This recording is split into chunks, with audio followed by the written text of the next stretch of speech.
Good evening, everyone. Would you all please stand for the flag salute?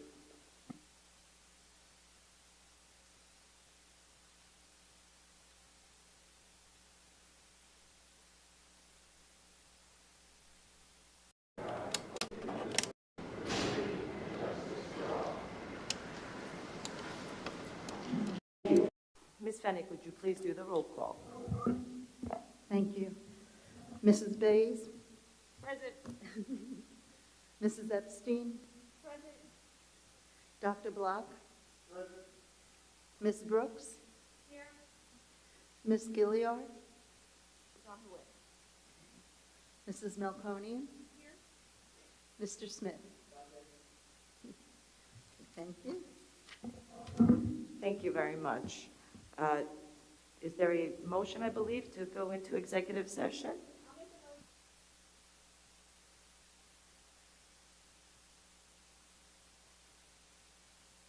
Okay, Ms. Epstein made a motion to go into executive session to discuss personnel, negotiations, and consultation with our attorneys for legal advice. Do I have a second? Mr. Smith has seconded. May I have a vote, please? 7-0. We are in executive. 6-0, sorry. Ms. Gilliard would have voted yes, I know. We will be back. Thank you.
Check 1, 2.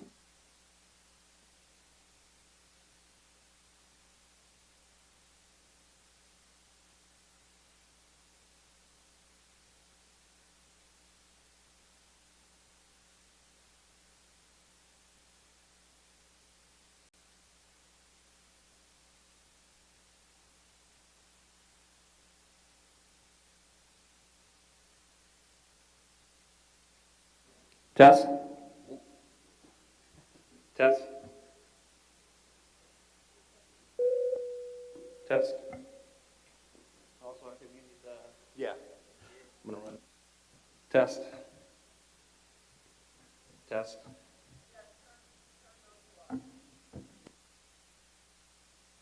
Rookie. Test. Test. Test.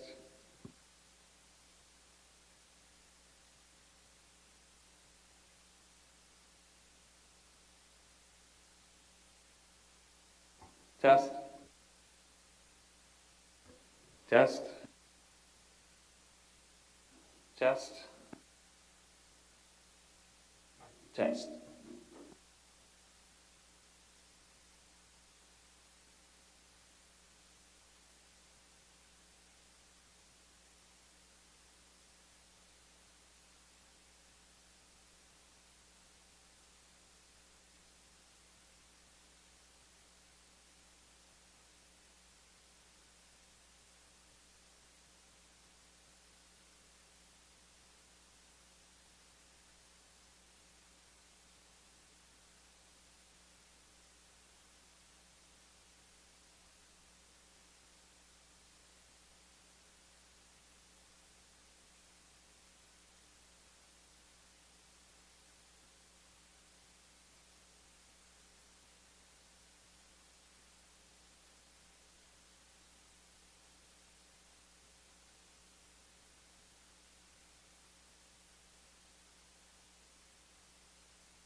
Hey, 2, 1, 2.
minute, I'll turn it on.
Flight will begin soon.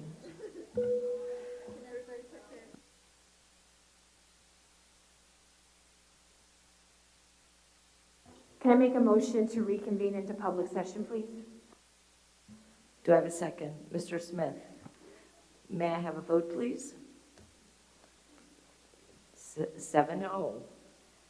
Ms. Fennick, if you may call the roll, please. Mrs. Bays, Present. Mrs. Epstein, Here. Dr. Block, Present. Ms. Brooks, Here. Ms. Gilliard, Here. Mrs. Melconian, Here. Mr. Smith. Great. Thank you. Thank you. May I have a motion for the adoption of the agenda for January 11th, 2022? Ms. Brooks? May someone second it? Ms. Epstein? May I have a vote, please? 7-0. All in favor. Thank you. Okay, moving on.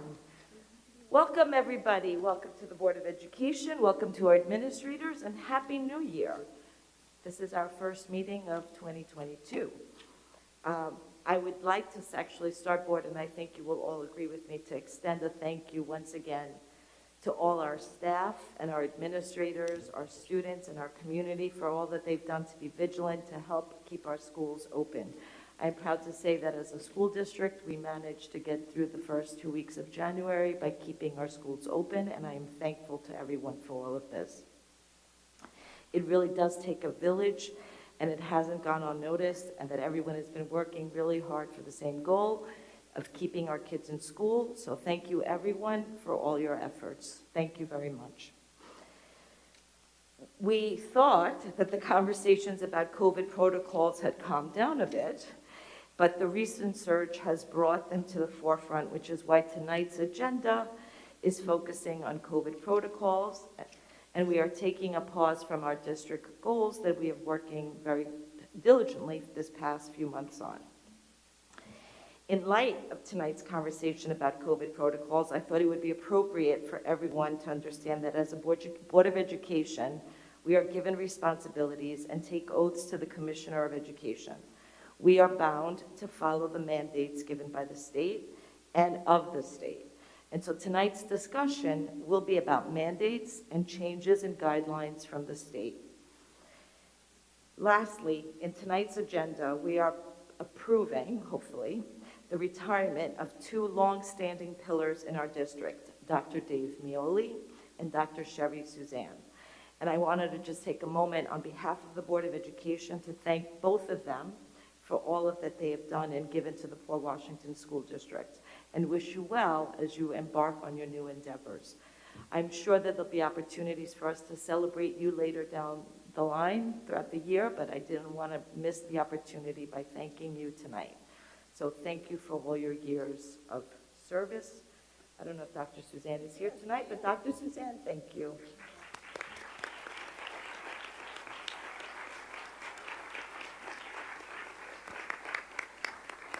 Okay, we will be moving on now to the report of the superintendent. Thank you, President Bays. I'm going to start with Dr. Shields, if you wouldn't mind, with an enrollment update. Of course, Dr. Hans. Our current enrollment is as of the 5th of January. We have 5,234 students. That's only 5 students less than we had this time last year. Thank you, Dr. Shields. First of all, everyone, welcome. Happy New Year. I totally agree with the sentiments of President Bays regarding not only the COVID protocols, but certainly our 2 icons that are retiring. However, they're retiring, but they're not leaving. And what I mean by that is they are assisting us in this transitional time from when we're looking at February until the end of this year. So we are, even though they are retiring, they will be with us until the end of this year. We're very thankful for that. They have beyond influenced scores of students and families, and their influence is certainly amazing. And I certainly appreciate their leadership over the past 2+ years that I've had the wonderful opportunity to serve with them. So with that said, I just want to give a quick update regarding our openings that we have. We have quite a few postings, and so Dr. Shields in his office has been very busy over the past several weeks. We have posted for the daily principal position. We also had a posting for the assistant superintendent for curriculum instruction and assessment, and a new position, which is the administrator for curriculum instruction and assessment. And then, as well as we know, one of our beloved assistant principals at Weber, Mr. Saccone, is moving on to be a principal in Comac, so congratulations to him. And we have that opening as well that we are looking to fill over the next several weeks. So we had, gosh, I want to say over 60 applications for the administrator for curriculum instruction and assessment, almost 80 applications, candidates for the assistant superintendent.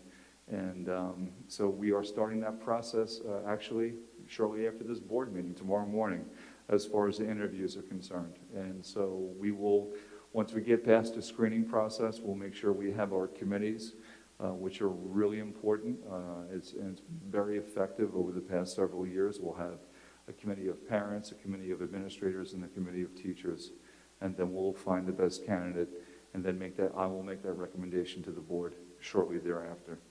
Finally, I just want to, in case you didn't get the ConnectEd update regarding our effort to reduce transmission of COVID in our schools, we are distributing the Care Start COVID-19 antigen home tests this Thursday. This Thursday, January 13th, from 4:30 to 5:30 at North Hempstead Beach Park, and that's located at, as you probably know, 175 West Shore Road. In addition, the kits are available on a first come, first served basis, and they are really reserved for those families who were unable to come last week for the pickup.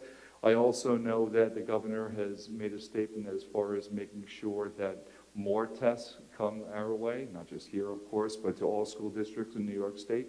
And once that is the case, we will make sure that we have forthcoming information for the school community as we disseminate more tests for our students. And hopefully at some point for our staff as well. That's all I have right now, President Bays. Thank you. Thank you.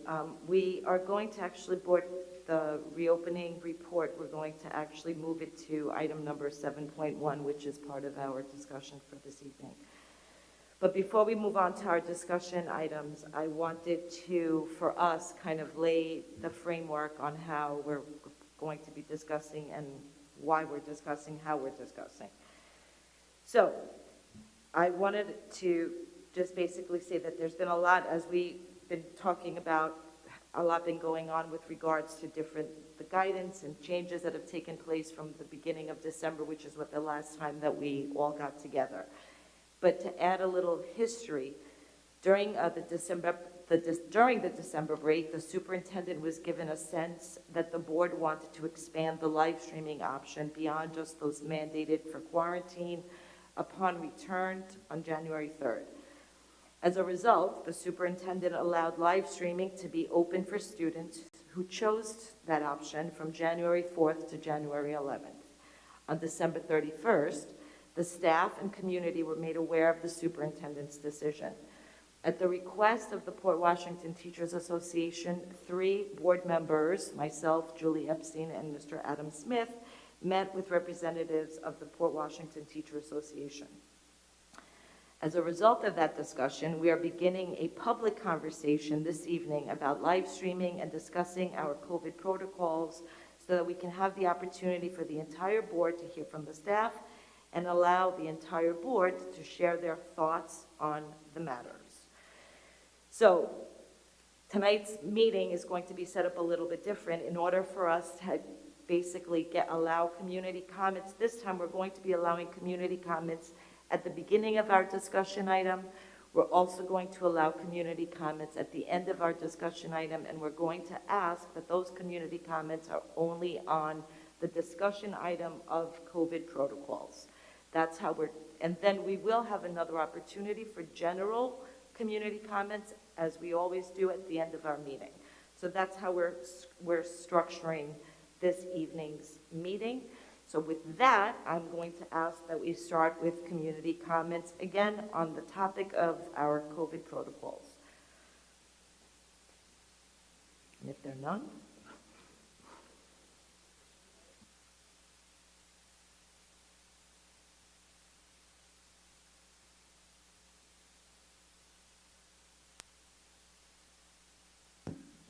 Jeremy Filner? Yes, sir. Yes, sir. That's okay. Okay. Good evening.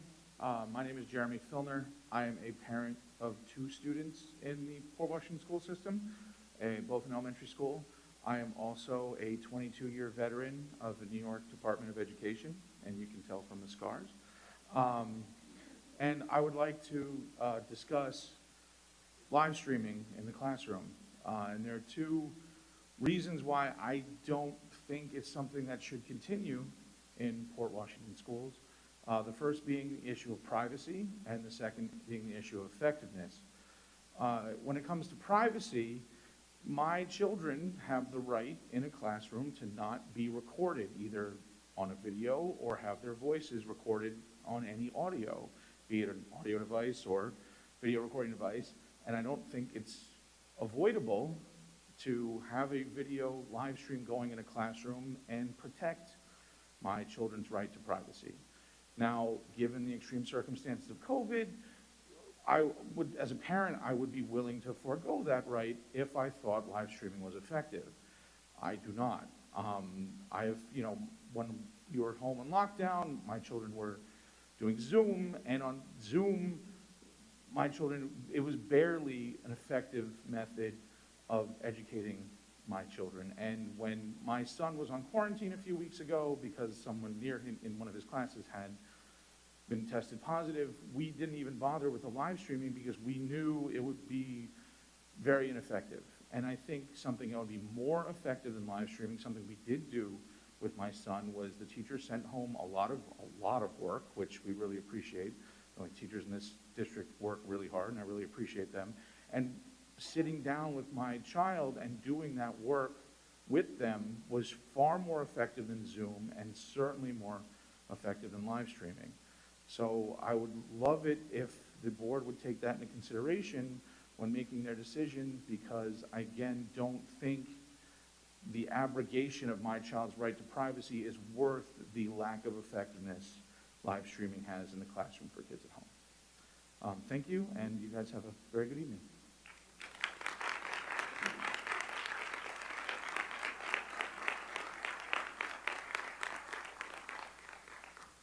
Sylvia Ostrowoski. Sorry about that. Hi, good evening. Thank you to the Port Washington Board for letting me speak today. My name is Sylvia Ostrowski, and I've been a speech-language pathologist in the district for 20 years, predominantly at the secondary level. For those of you who do not know the services a speech-language pathologist provides at the secondary level, the focus is on enhancing communication skills that impact academic functioning and social interaction. All of my students are classified with disabilities that impact their academic functioning and/or social communication. In a typical day at Schreiber High School, every one of my lessons is organic in nature, meaning what I teach every day must be highly flexible and changes depending on the engagement with the students and how they are performing in the lesson. Live streaming has radically impaired the necessary organic nature of speech-language therapy. In a typical in-person educational scenario, my students need constant redirection for proper comprehension and retention. In a live streaming environment, there's virtually zero connection in this regard, and therefore no comprehension and no retention. It is, in short, a completely ineffective teaching model for my students. This scenario is further complicated by having to teach in-person students with disabilities while simultaneously coordinating education on a live stream feed with students somewhere in their homes, turning off their cameras, distracted by their families, pets, and anything typically outside of a controlled school environment. Imagine a child with autism attempting to learn via live streaming. A large proportion of my caseload are students on the autism spectrum.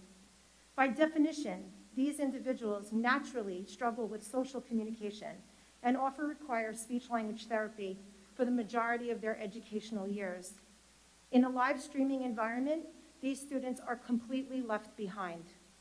It's disturbingly ironic that I am now forced to educate students with social communication disabilities via a live stream mechanism that by its nature negates proper social communication. As you may imagine, some of my students are often averse to social settings, 30 such as seconds. schools. Therefore, many have and will choose live streamed education just to avoid school if there are no stipulations in place that only allow live streaming for COVID-positive students. The rules governing the current live streaming model are capricious and bereft of common sense. We, living in our allegedly civilized societies, have a gaping compassion deficit when it comes to the most vulnerable among us, and those are my students. I implore you to alter the live streaming stipulations so that all students must be present to receive the proper level of services they deserve.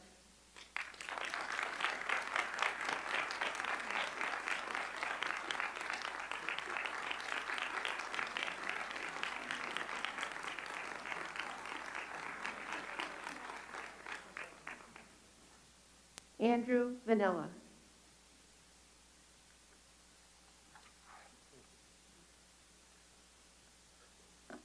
Andrew Vanella, Secretary of the PWTA, Schreiber Social Studies. I come here tonight to communicate why teachers were so utterly disappointed by the decision of the board to expand the live stream and create a remote option for the students over the last week. The educators that I know love this district. Port Washington is truly unique on Long Island with its diverse population and a staff that I have found to be second to none in their dedication to the academic growth and the social and emotional well-being of the students. That's why so many teachers found the decision to unilaterally expand the live stream to be so ill-advised. The live stream has been an educational disaster for many of the students of Port Washington. And while I know that the board has a difficult decision to make regarding its future use, I would like to express to you what I have personally experienced over the past week. We know from both research and our experiences that students' emotional well-being is stunted on the live stream. They end up feeling disconnected from the class, their teachers, their friends, and their mastery of the subject matter suffers greatly. But that being said, I want to highlight things that I have personally witnessed, again, over the past week on the remote option live stream. First, live from the slopes of Mount Snow. Look at this beautiful trail, Mr. Vanella. And there it is, right on the trail. Being told by a student the day after he was live streaming that he was, quote, too tired to come in the day before, so he live streamed. And of course, the very common, we're going to the vacation house this week. I and every other teacher can regale you with stories like this. Stories of disconnected students, stories of students who upon their return have missed the meaning of lessons even though they were on the live stream. In short, live stream is not a substitute for in-person learning. But there's another side of the live stream that is rarely discussed. There was an article recently in Forbes regarding teacher burnout. It highlighted all the problems of the live stream and then focused on something rarely discussed. Teachers are unable to build relationships with students on screens. Without the ability to build the personal connections that we value as educators, and without the ability to properly educate the students on the live stream to the level they should be at, teachers feel a loss of dignity and then burn out. So please, allow the school to return to normal. Please trust us to build those personal connections. Please trust us to work with your children in class when they return from an illness. Please allow the educators to make certain your kids grow and succeed. End the live stream. Thank you.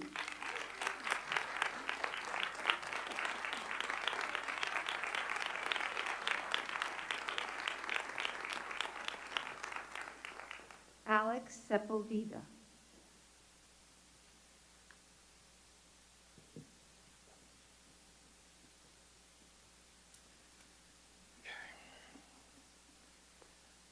Thank you for letting me speak tonight and allow me to contribute in some small way in making such a monumental decision. My name is Alex Sepulveda.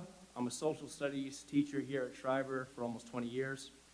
I come to you tonight offering no suggestions nor any criticisms, only observations of what my experience has been in the classroom during the pandemic and the effects of live streaming on our students.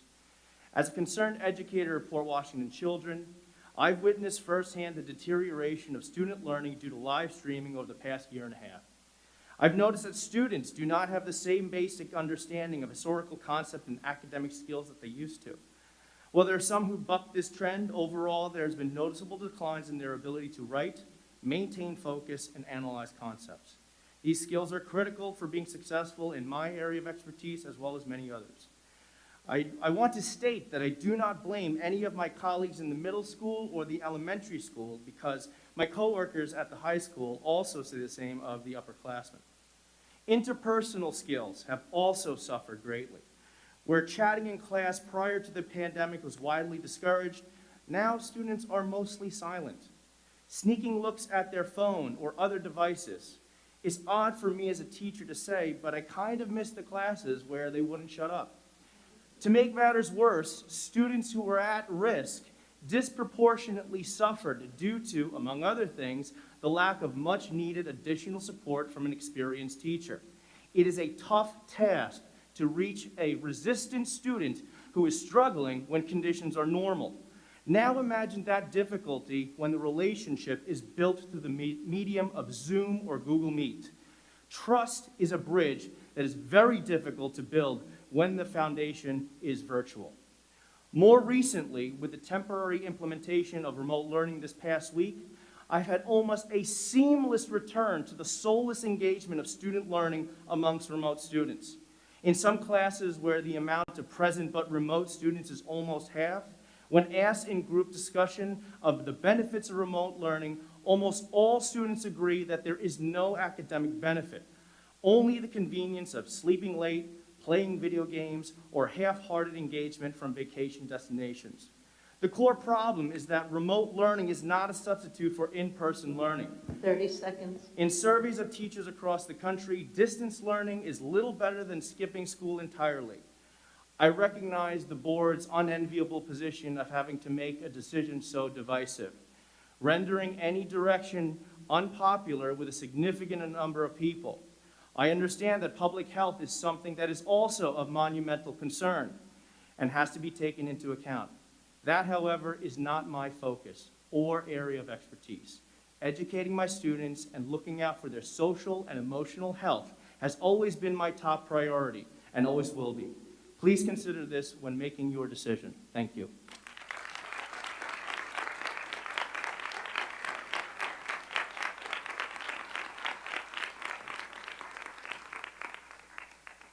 Heather Schneider. Hi, I'm Heather Schneider. I teach kindergarten at Salem. Recently, I stumbled upon an analogy comparing teaching kindergartners to keeping crickets in a basket. Imagine this. You finally have everyone settled and ready for a lesson. Suddenly, someone's big imagination takes over, and one of your crickets jumps out of the basket, beckoning for the rest to follow. You gently gather your errant crickets up, refocusing their bodies and minds, and begin again, a few times. Now, consider virtual learning. Add in a camera and some friends learning from home. There on the screen of our smartboard where every sound is amplified. Normal activities such as having snack or unconscious humming become front and center. After all, kindergartners don't always remember to mute. My students are overjoyed at the prospect of seeing one another, but I am worried. I have 14 moving parts in front of me and 3 at home. How can I possibly ensure everyone receives adequate attention? I take a deep breath, gently gather up my crickets, and begin my day. Suddenly, the camera has been jostled, or we have a problem with the sound. The constant ding of a raised hand during our meet punctuates conversation relentlessly. Sometimes I am also juggling an online chat with parents in order to troubleshoot, perhaps even stopping to scan and email a document. Each time it requires me to divert attention from the children in front of me to attend to those learning remotely. As I manage my technology, my crickets have all jumped out of the basket. This can happen in the span of 3 minutes and several times a day. Regardless of how much I prepare, I am pulled in too many directions to feel successful. Additionally, I worry about the amount of time we spend with our eyes and minds trained on a screen. From documents to stories to directions and examples, everything is up on the smartboard to foster the shared experience. I wonder, can this be healthy for growing brains? Next, consider our world of FERPA, HIPAA, and the innumerable privacy protections. Having a camera in the room leaves my students vulnerable. It is immediately clear which child requires constant redirection, struggles with self-regulation, receives support, etc. It is impossible for me to speak freely with colleagues in my room. Just how ethical is it to have this window into our classroom each day? Lastly, I mourn the loss of magic in kindergarten and space for the teachable moment. Kindergarten is a year for exploration, the asking of questions, and the having of wonderful ideas. If I am married to a schedule complete with materials adults at home have taken time and often great pains to have ready, how in good conscience can I deviate from our plan? One of the paramount underpinnings of kindergarten is how to be a part of a classroom community, how to be 30 kind, seconds. negotiate, discuss, argue, and learn to agree to disagree. When social emotional issues arise and I have the perfect lesson but I haven't provided the students at home with materials, what is my obligation? When it snows and we're ready to go outside to study snowflakes with hand lenses, is it ethical to turn off the camera and exclude those at home? Somehow there has to be room for a little bit of magic in kindergarten, even or maybe especially during a pandemic. 3 minutes. While I understand the need to figure out a way to live, through this, I implore you to think realistically about what virtual learning means in the life of a 4 or 5-year-old. Does it really benefit them? Putting young children in front of a screen is detrimental to their intellectual, mental, and social emotional health. We must find a better way. Thank you.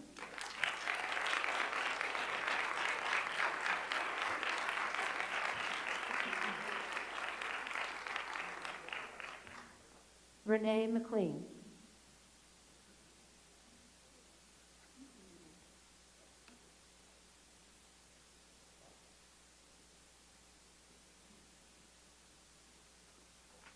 Good evening, members of the board. My name is Renee McLean. I'm a social studies teacher at Schreiber and member of the PWTA. First, it should be observed that the services rendered by both the Board of Education and its superintendents, like the teachers, have been among the hardest sacrifices in our life. The path to normalcy has been rocky. I've been an educator in Port Washington for 28 years. When I arrived here, Port Washington was amongst the top in the nation. Academic achievement and accountability were hallmarks of our district.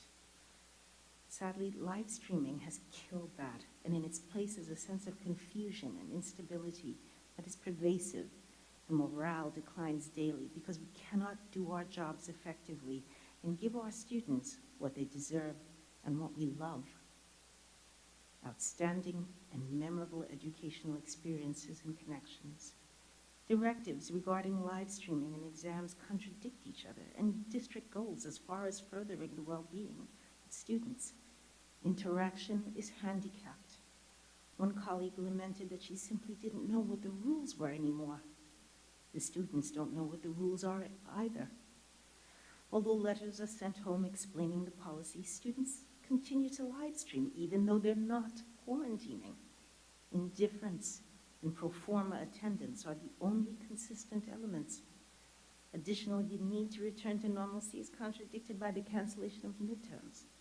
In the end, COVID has robbed our children of their ability to realize their full potential and the teachers of their ability to stabilize the downward slide, and their goals and high standards are constantly in flux. The current mantra of do no harm has become harmful. Live streaming is not an alternative connection.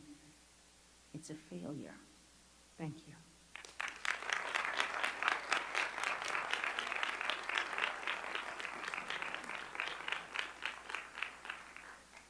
Gail Martin. Hello, I'm Gail Martin. I currently teach first grade, and I just recently recovered from COVID, and I'm tired, but I'm here because this is such an important issue for students and staff. With the exception of 2 school days, I've been live streaming from November 8th through today, and I will be beyond today. Every week that I'm live streaming, often every day I'm live streaming, I make a new plan for success, and virtually every day I fail, failing constantly. Why am I failing? Because it's a no-win situation.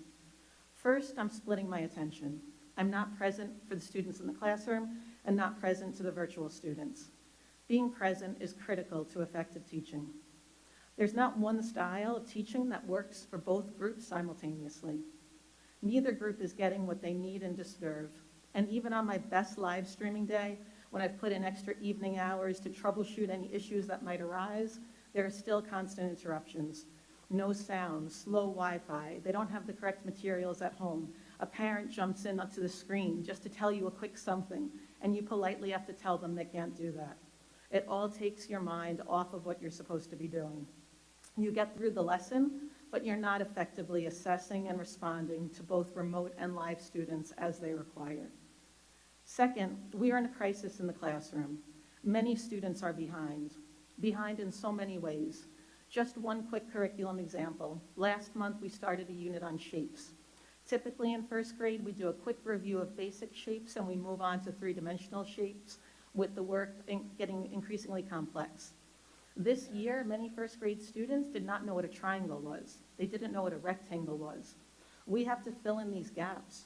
We teachers should be spending time planning for how to catch kids up. We should be planning effective ways of teaching children from 6-foot distance. We should be planning how to catch them up when we can't pull small groups to meet the varying needs of the increasingly varying needs of the students in the class. Instead of doing this effective planning and prioritizing the needs of the class as a whole, the lion's share of our planning has to go to live streaming because it's so labor intensive. Teachers are team players. I believe if we were told, look, there's most likely going to be a surge after the holidays, we need everyone to live stream for a few weeks. Okay, it's a stopgap measure. But live streaming, in my case from early November through now and beyond, is not a solution. It's creating a much larger problem. 30 seconds. Finally, I have to say that when I see colleagues in the hallway, I can tell who's live streaming and who's not. I can even tell who's been live streaming for weeks and months. Live streaming takes a huge emotional toll, and the second phase will be a physical toll. We need a better plan now. Thank you.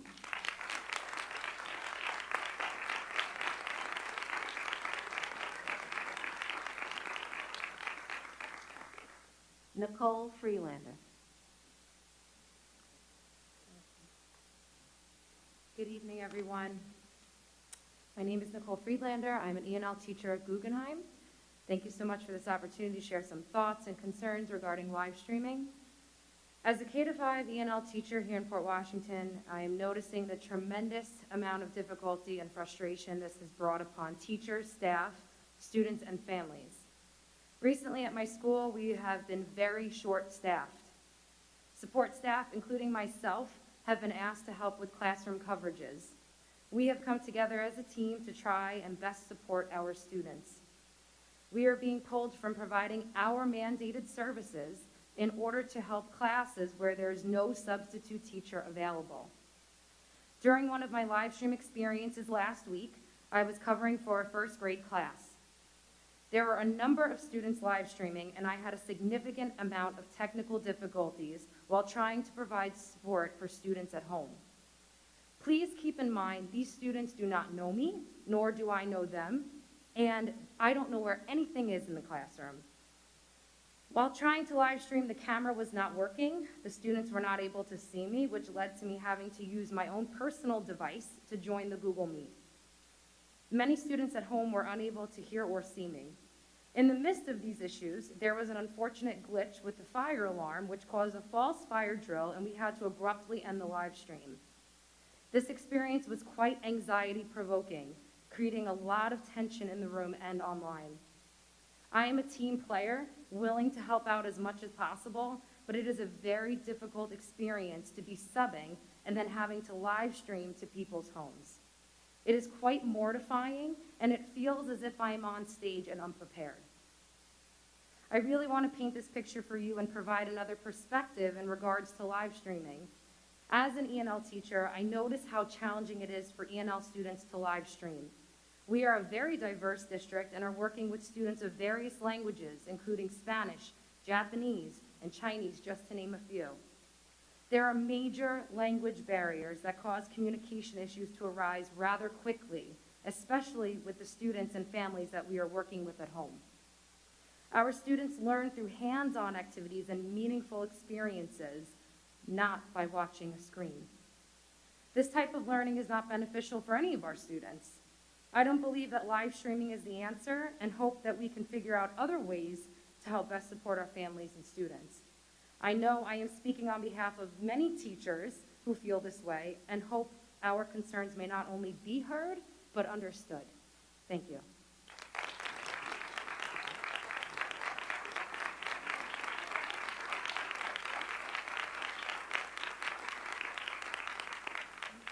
Julie Katz.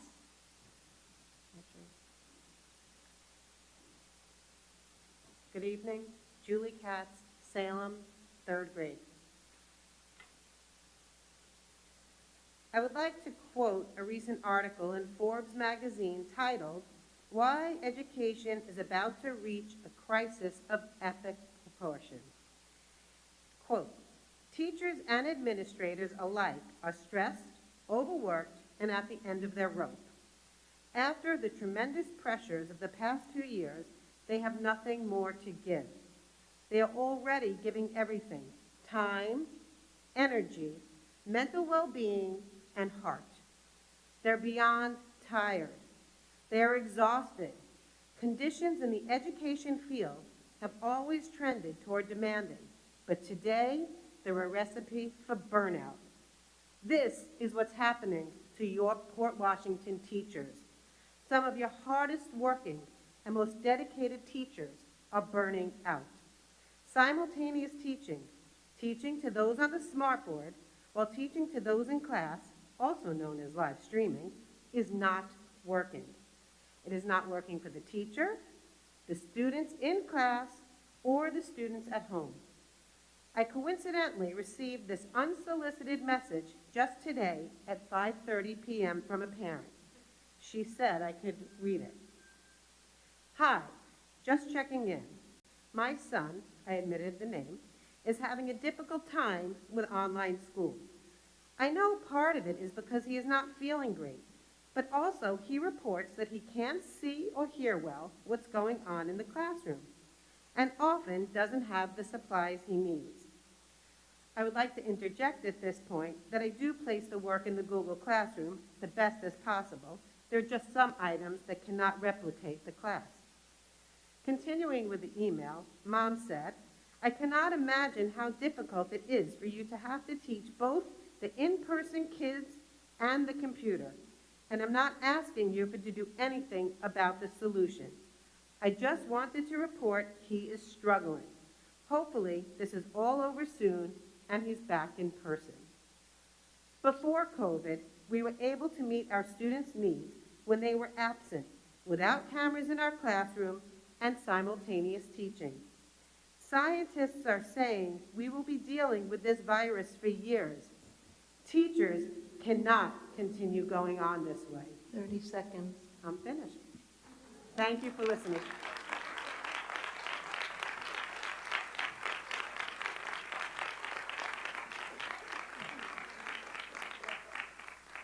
Philip Caffrey.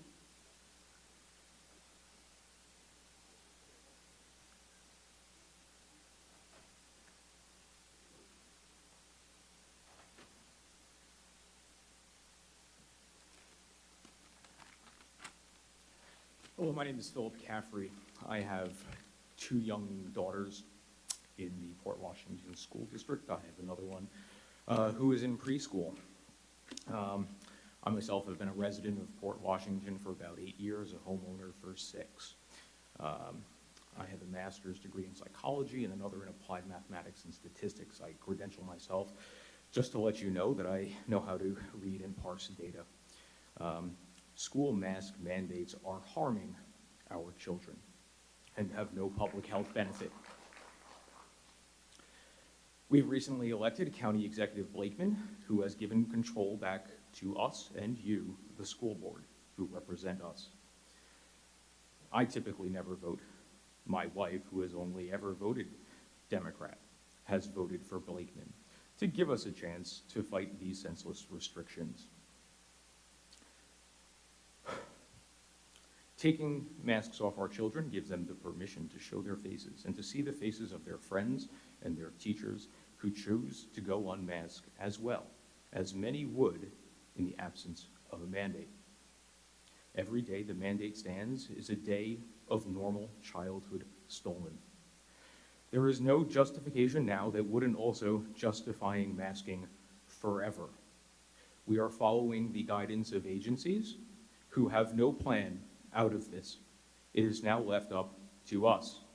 You mentioned you swore some oath to someone. That oath pales in comparison in the duty of yours to protect our children, and continuing to mask them is continuing to harm them. Thank you for the opportunity to speak tonight.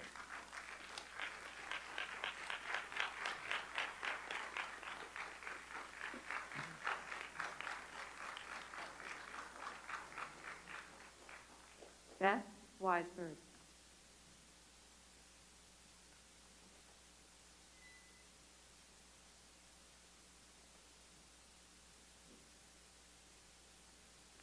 Hi, everybody. I think you all know who I am. I came to speak to you a little bit about the disappointing process that I am witnessing from the current school board. Hearing Emily speak this evening and say that the sense of the school board changed our district from a district that's live streaming only to quarantine kids to one that's changing the rules again is sad. It is sad. We have many, many experts in pre-K to 12 education sitting in this room, and the 7 people on the board are not those experts. I have not heard from a single expert in this district that live streaming is an appropriate way to educate our children. If we continue not to listen to our experts, you as a school board are failing in your job of governance, and you are failing in your job to the students of this district. I truly hope that you listen tonight, you take to heart what these teachers are saying, and you sit down at a table with your administrators and hear the proposals that they put on the table for educating our children. This is not the way to go about this. We do not decide how to educate children by consensus. We decide how to educate children based on data, based on experts, and based on that advice. That is what you are charged for. There are many, many community organizations that are governed by elected officials and boards.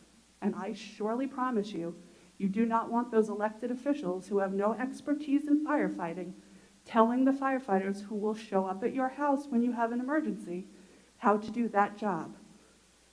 I promise you, you do not want the board telling the emergency medical providers how to take care of you when they have no medical expertise. You should not be telling our teachers how to teach. You should not be telling our administrators how to do their job. Please, I implore you, let them formulate a plan, let them come to you, and let them get back to the job of educating our children while you get back to the job of governing our school district. Please, the time is now, and it is enough. Thank you.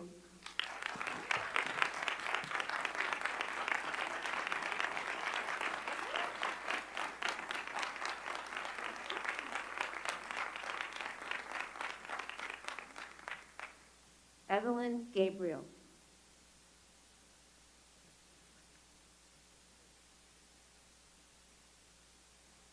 Good evening. I can't believe we're back here again talking about live streaming and COVID. I was kind of hoping we'd be past that already.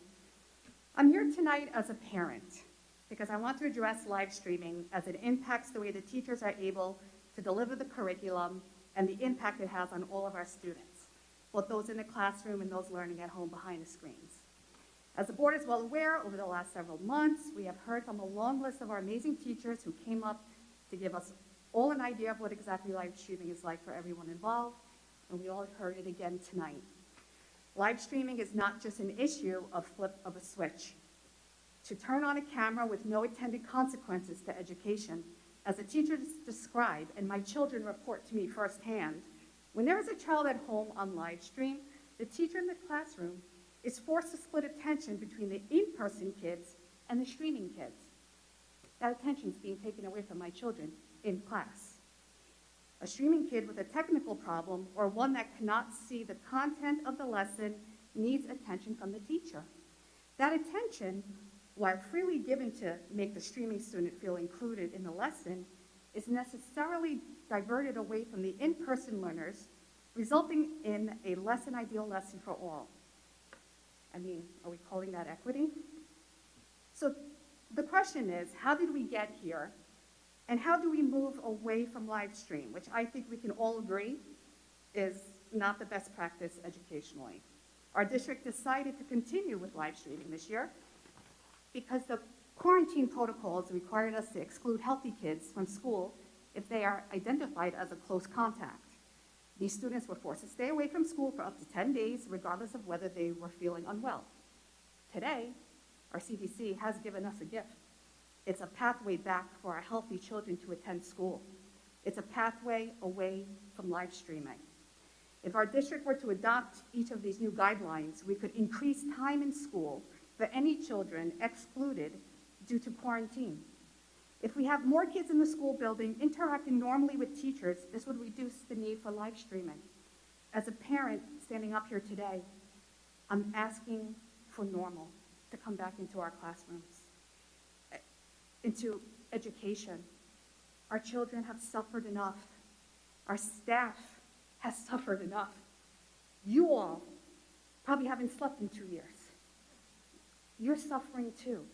Live stream was the biggest disappointment that ever entered into the school district. And as a parent, I'm asking we end this, and we need to end this now before we all suffer more. There's no need. And on my way here tonight, I was challenged by somebody. My friend called me and said, well, what do you care? Your kid's in school. I want to keep my kid home. I'm scared. I don't want to send them to school. It doesn't affect you.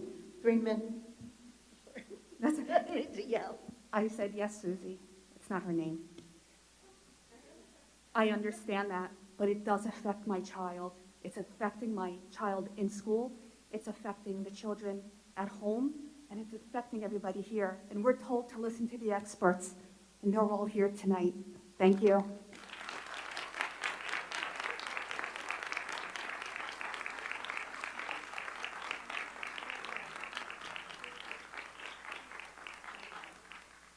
Theodora Chufarin.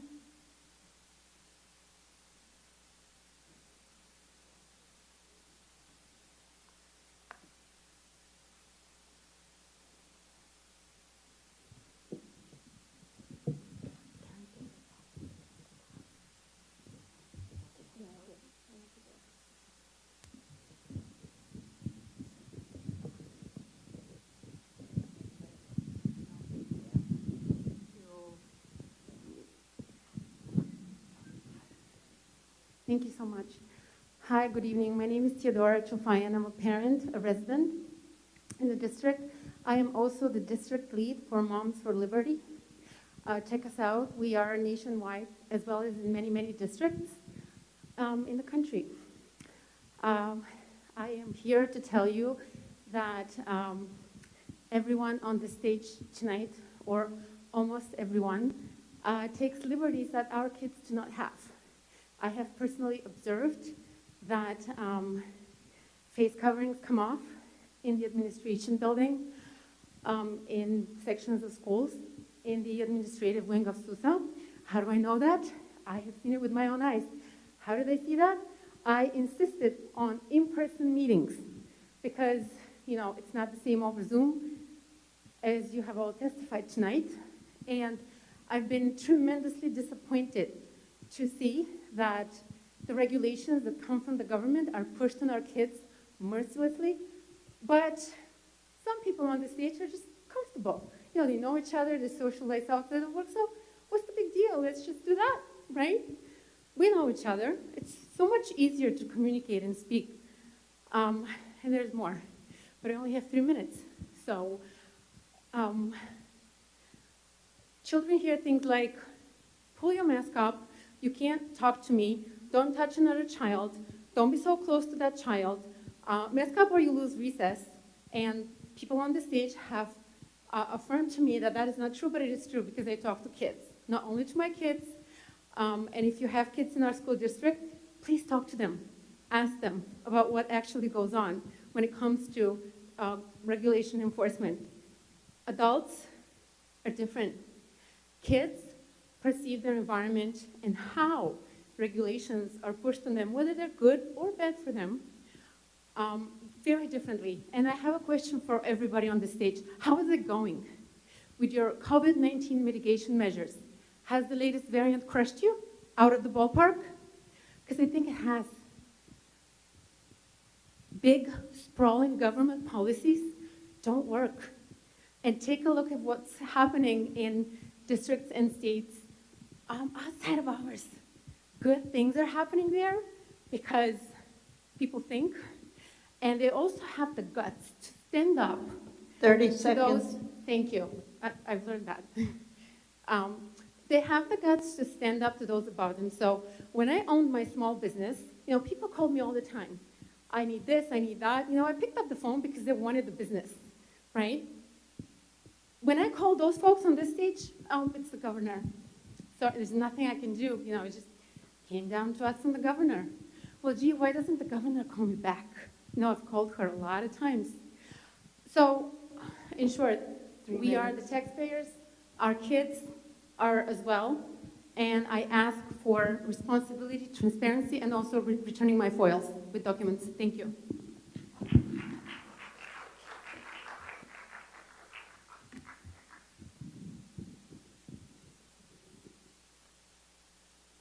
Christine Kearns, excuse me. Christine Kearns. Sure.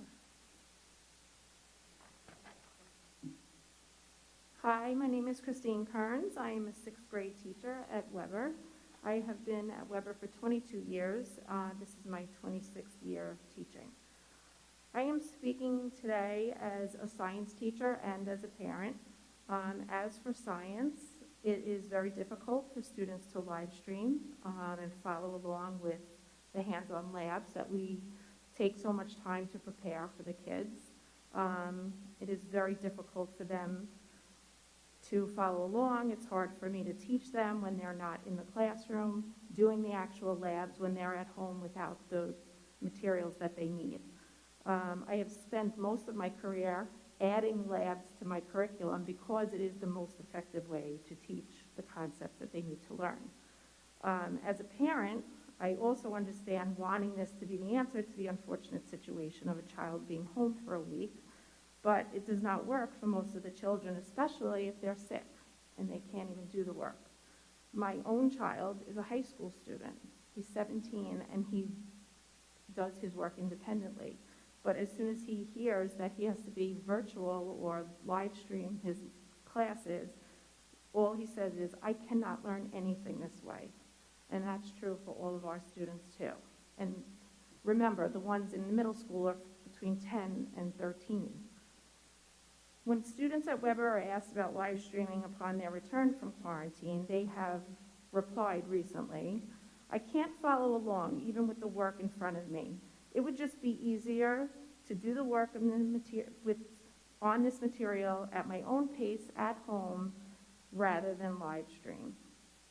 Having students at home live streaming while the rest of the class is in school is just a disservice to the kids at home, but also to the kids in the classroom. When teaching to both students in front of me and at home, it takes time for me to make sure that they're present, to take attendance, to include them in the lesson, to see if they have any questions, to confirm that they can hear what we're doing and that they understand what they're doing. And in the middle school, we have 42 minutes to prepare these lessons. The students in the classroom also become very distracted and frustrated by the interruption of the flow of these lessons. Obviously, these are unprecedented times, and we are trying to do what we can. As educators, we have been trying many different strategies to make this work for our students. Our experience with all of this should be seriously taken into consideration. we see firsthand why this just does not work. We all can agree that remote learning is not ideal, but when all the students are remote, as challenging as we know this can be, at least we can set up our lessons so we can teach all the students at once and in the same way. I can watch them, I can make sure their cameras are on, monitor their work, make sure they are being attentive 3 minutes. as they do their work. If the students are diligent and self-motivated, they will make most of the most of live streaming, and they'll benefit from it. But it's not that those aren't the students we're worried about. The students who struggle, who are easily distracted, who can't print the work at home, and have attention issues. These are the students who will get nothing out of live streaming.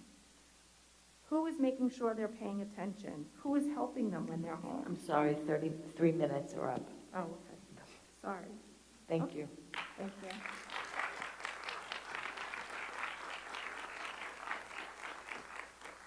Regina Marina.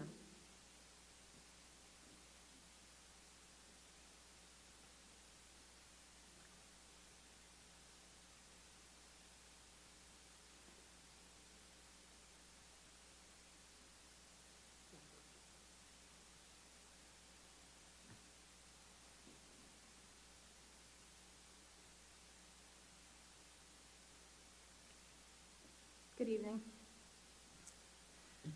Anyone with the privilege to scroll through the comments on the Port Washington Parents Facebook page, present company excluded, could tell you that we are a diverse community divided on issues as trivial as, is it okay to put your poop bag in someone else's garbage can?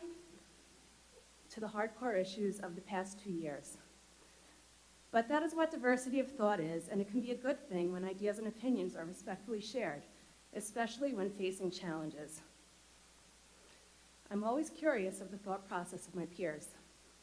Many parents, board members, and Dr. Hines support the state-mandated masks on our kids in school.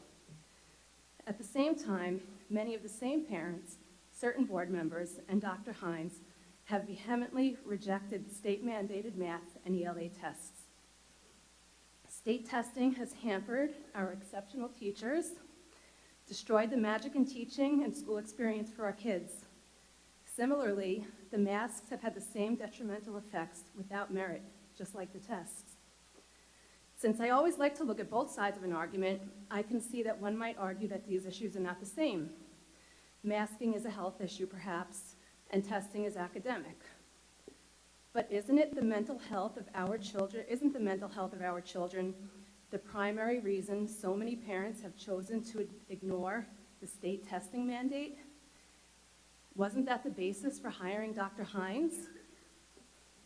I wonder, why do some consider this mandate an option and at the same time argue that other mandates need to be enforced?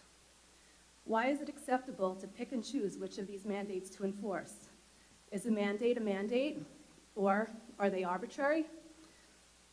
I've heard some parents say, if you don't like it, you can move or homeschool your children. I suppose that those who don't want their kids to take state tests could move or homeschool their children, but they haven't, and they won't.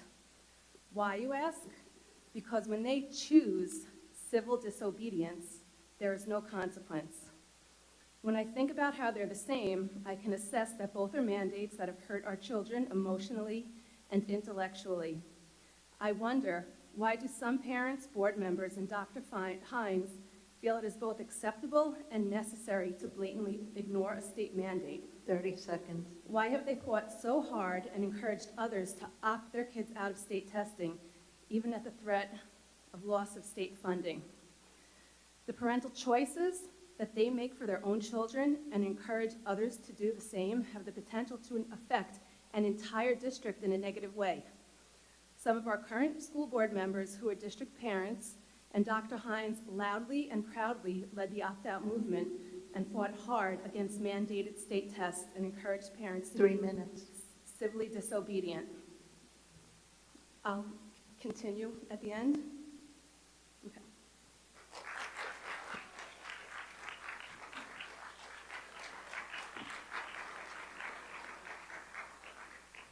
Diane Venezia.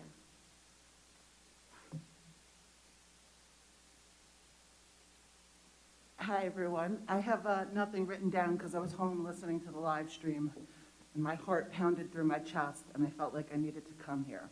So first of all, to the teachers that are here, from the bottom of my heart, thank you. Thank you for being a teacher. Thank you for teaching my children. Dr. Hines, Dr. Shields, all of you up there, thank you so much for everything you're doing. I feel a little bit like I'm listening to an employment dispute. I'm hearing really angry teachers and a few parents. But I'm telling you, I also have my pulse on the finger of this community, and there is not one parent that I spoke to today that disagreed with how I feel right now. I'm sure you guys got some emails. What I want to say is, live streaming sucks. We all know that. There's nobody who thinks it's good. Nobody thinks it's a substitute for in-person learning. But on my personal experience, when my daughter had to be out of school for 2 weeks, what happened? She dropped her AP class. She couldn't keep up. Had she been allowed to live stream into the class, if she got 20% of what the teacher was saying, it would have been a lot easier for her to catch up. What I feel like is everyone here needs to find some sort of agreement, some sort of concession. I don't know if a kindergartner needs to live stream in. I don't know if it really matters if they have that, but everyone comes from different places. I heard one parents say that they sat with their kids, but that's a gift. Not every parent can sit with their kid or even speaks English to even understand it. What little bit of live streaming a kid might get might be worth it for that kid. I feel like there's maybe parameters that you need to define. Maybe kids can't ask questions during class. Maybe they can just listen to what's being said. That's a possibility. But to just throw the baby out with the bathwater after spending all of this money to put these cameras in, to bring kids in, seems crazy to me. You can't put the toothpaste back in the tube. You can't. It's there. The live stream cameras are in the classroom. And so help me, I do not believe that they are recording anyone. That, to me, I believe Mr. Filner said earlier, would be upsetting. I don't think that's happening. I think what's happening is that kids are just listening. So I urge the teachers who I support, and anyone who knows me knows that I am like Miss Pro Public School, Miss Pro Teacher. I couldn't be more rah-rah Port Washington. 30 seconds. I think you got to find a way to work it out so that the kids who are quarantined and isolated have their time to be able to listen if that's what they choose to do. I would hate to throw the baby out with the bathwater, and I'm confident that you can all find some sort of agreement to make this work. Thank you.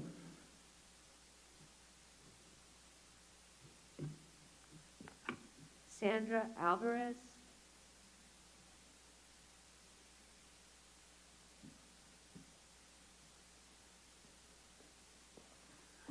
Good evening.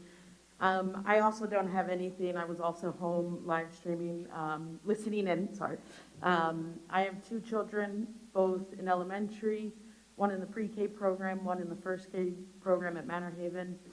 The pre-K is at Daly here, and we were in quarantine, not myself, them, because they're not vaccinated, but they were in a mandatory quarantine the last 2 weeks. I reiterate whatever she just said. I first appreciate all the teachers, everyone that spoke. I am from Port Washington, grew up here, and when I was listening in, I was like, oh my God. Just because I kept hearing the same thing, and I just was hopeful at some point I was going to hear someone say something somewhat positive. I also agree, live stream is like horrible. I was like, I don't even know what's going on, but it was phenomenal for us.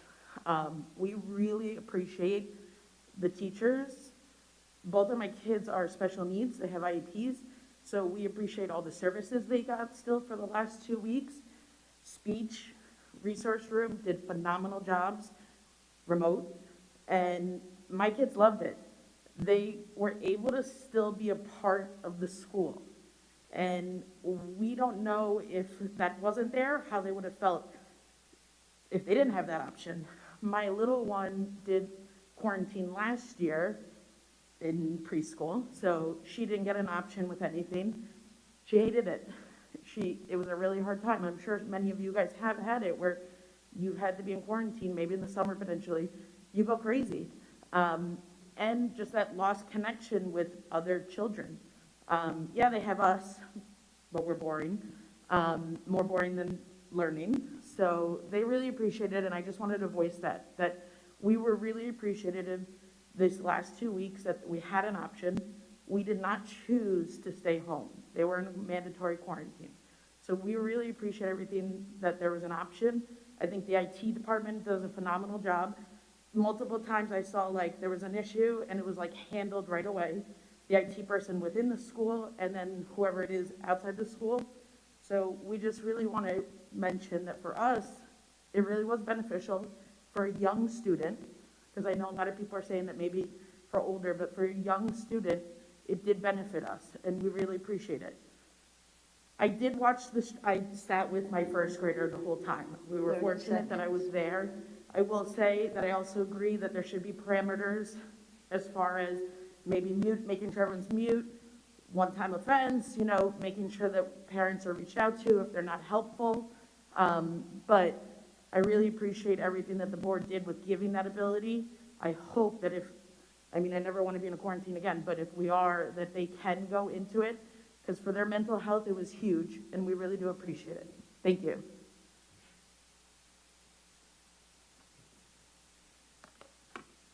David Miller.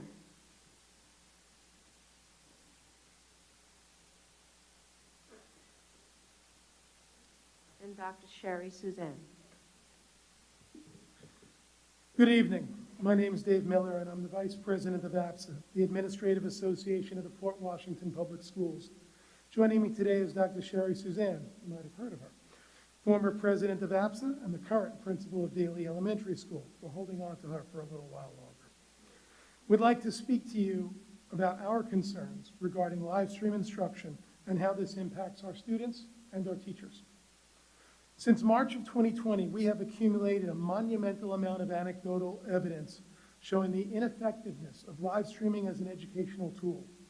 While we needed it for a time, that tool was at best a necessary, short-term stopgap measure that need not and should not be continued. As an elementary school principal, I would call the issues caused by the use of live stream instruction extraordinary. Elementary school students as young as the age of 5 and 6 are not effectively engaged sitting at home in front of a computer. The challenges for elementary school students in this environment are significant. Asking questions and participating in class conversations is extremely hard for elementary school students on remote. Providing valuable feedback to students in this fashion is a challenge at best. Conversations left between a student and teacher may be exposed for all to see and hear. Teachers working to create lessons suitable for both live stream and live instructional models find that neither is well served when these compromises occur. The results of these are gaps in learning that students struggle to close once they return to school. The toll on students academically is significant, and the emotional distress they feel is real. At the secondary school level, we have much of the same story to tell. While secondary students are somewhat more capable of managing the impact of live stream instruction, the deficits and learning loss we have seen become evident. Teachers have reported that they need to supplement curriculum that should have been learned last year. This may impact student achievement levels and potentially the results on state exams when they do inevitably resume. Teachers report that students on live stream suffer attentional deficits, often turn off their cameras, and do not participate in class at the level of their in-person classmates. Absenteeism rates spike when live streaming is accessible, and we have seen a broad spectrum of reasons as to why parents have requested live streaming on any given day. This results in an inconsistent learning experience and is extremely challenging for teachers trying to balance the needs of students coming in and out of the live classroom. Again, the in-class learning experience for all students suffers when teachers are pulled in two directions at once. As a professional association of administrators, we stand in concert with our teachers in urging the Board of Education to discontinue the use of live stream instruction. Today, we have been informed by the state that we may now accept a 5-day quarantine model for fully vaccinated students. If accepted, students could quarantine and convalesce at home and then return when ready. In a 5-day quarantine model, students will generally miss less than 5 days of instruction. This is historically typical for 6 students and generally easily managed. While any loss of instructional time is regrettable, we are far better off having students work with their teachers to compensate for that loss than suffer the many negative impacts of live streaming. Thank you for your time and consideration. We hope that our experiences and our observations are helpful in your deliberations.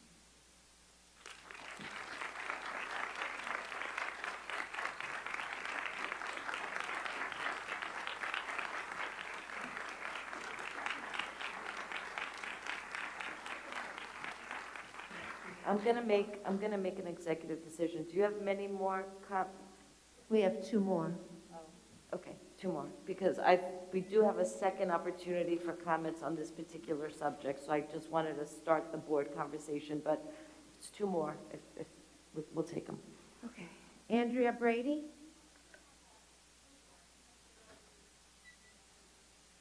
It's okay, don't worry. The clock's not running yet, it's okay. Tick tock, tick tock.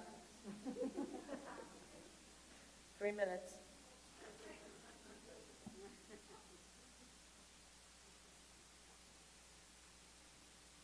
Sorry about that, I apologize. My name is Andrea Brady. I am the mother of a high school student at Schreiber. Some of her former teachers are here, and some of her current teachers are here. I would like to start by saying thank you for allowing such a big group of community members to express how they feel. We all know this has been terrible for everybody, but especially you guys, and also especially our children. So basically what I just wanted to say was that the COVID protocols, these issues have been on the front of everybody in this room's mind and parents at home for going on 3 years. The mandates are having a demonstrable negative impact on our kids. There's just no way to deny that at this point. They are suffering and falling behind. As of yesterday, January 10th, the board has at its disposal approved guidance from New York State to shorten the quarantine from 10 days to 5 days. This is endorsed by the CDC, our governor, and the New York Department of Health, as well as Nassau County. It has been adopted by the Roslyn School District, Manhasset School District, Mineola School Districts, and other local school districts. Per letter from Dr. Hines, our district is awaiting further guidance on that guidance. Why? We know that we are currently in a surge, and there will surely be a child who is deemed a close contact tomorrow. While you are awaiting more guidance, that child will be stuck in quarantine. That is double the length that is currently necessary now. That child will be excluded from school, denied an opportunity to interact with his friends, learn from his teachers, and experience a full student life. I think we're all at the point right now where we have to start moving towards an exit ramp. The parents that I know, our patience has worn really, really thin. We know you're doing the best that you think you can do, but the time to advocate for our children is now. I would not say to any of you, this is what's best for your kid, this is what's best for you don't know my daughter. You've never met her. You don't know what physical ailments and anxieties she deals with. It needs to be up to the parents. It just does. If you're not willing to fight for that, for parents' choice. 30 seconds. I don't really know how you can sleep at night. Thank you.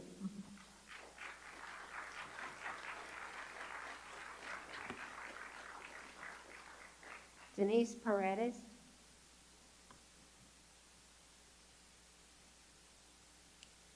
Hi, my name is Denise Paredes. I understand that the Port Washington School District accepted federal funds under the American Rescue Plan. This money has enabled us to accomplish many educational goals that have been a boon for our school community. The question that I have for an answer at the next board meeting is whether or not there are any contingencies tied to that money related to following CDC guidelines regarding masking, distancing, quarantining, and assessing vaccination status of our students. I would like the board to explain any and all conditions placed on that money that relate to following federal COVID guidelines. Thanks.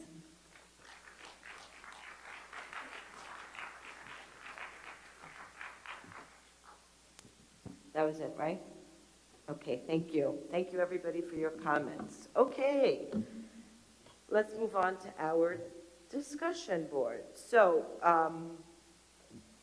we have this, so 7.1 is our COVID protocols, correct? Sorry, I have COVID brain, sorry. 7.2 is the Port Washington protocol. So Dr. Shields or Dr. Allen, since we didn't do the update, if you could possibly add the update. I think the district all received the updated reopening plan, so I'm just going to let you go over that. Thank you, Ms. Bays. Yes, the District Protocols Committee met last Wednesday and is expected to meet again tomorrow. From last week's meeting, we decided that based on the high infection rate in Nassau County, we would stop allowing visitors in our school during the school day. Field trips, concerts, sports, and after-school activities will continue. Dr. Hines shared with the community this past Sunday a copy of the updated district protocols document and a one-page summary. Both of these documents have been posted and can easily be found on our district website. Mask wearing in our schools and proper social distancing are emphasized in both documents. It's anticipated that at tomorrow's meeting, we will discuss the guidance that came out last evening about shortening the period of time for isolation and quarantining. Thank you. Thank you. Does anybody on the board have any questions regarding the updated guidance? The updated protocols that just went out? Rachel, go ahead. Ms. Gilliard, sorry. It's okay. We've known each other for a while. You can use my first name. Just a request while you're discussing this at the protocol committee. I think that anybody who values having children in school more often welcomes the idea that we can safely do a 5-day quarantine instead of a 10-day quarantine. So as the protocol committee is discussing this, though, one concern that immediately came to mind is that every parent knows that there sometimes are parents who send their kids to school not completely healthy. And I'm wondering if there are going to be any protocols in place to ensure that whoever's returning from a 5-day quarantine is healthy. I know you don't know the answer now. I know you haven't discussed it. Just putting it out there because it will be a question that I have later. Mr. Smith, I see your face. Yeah.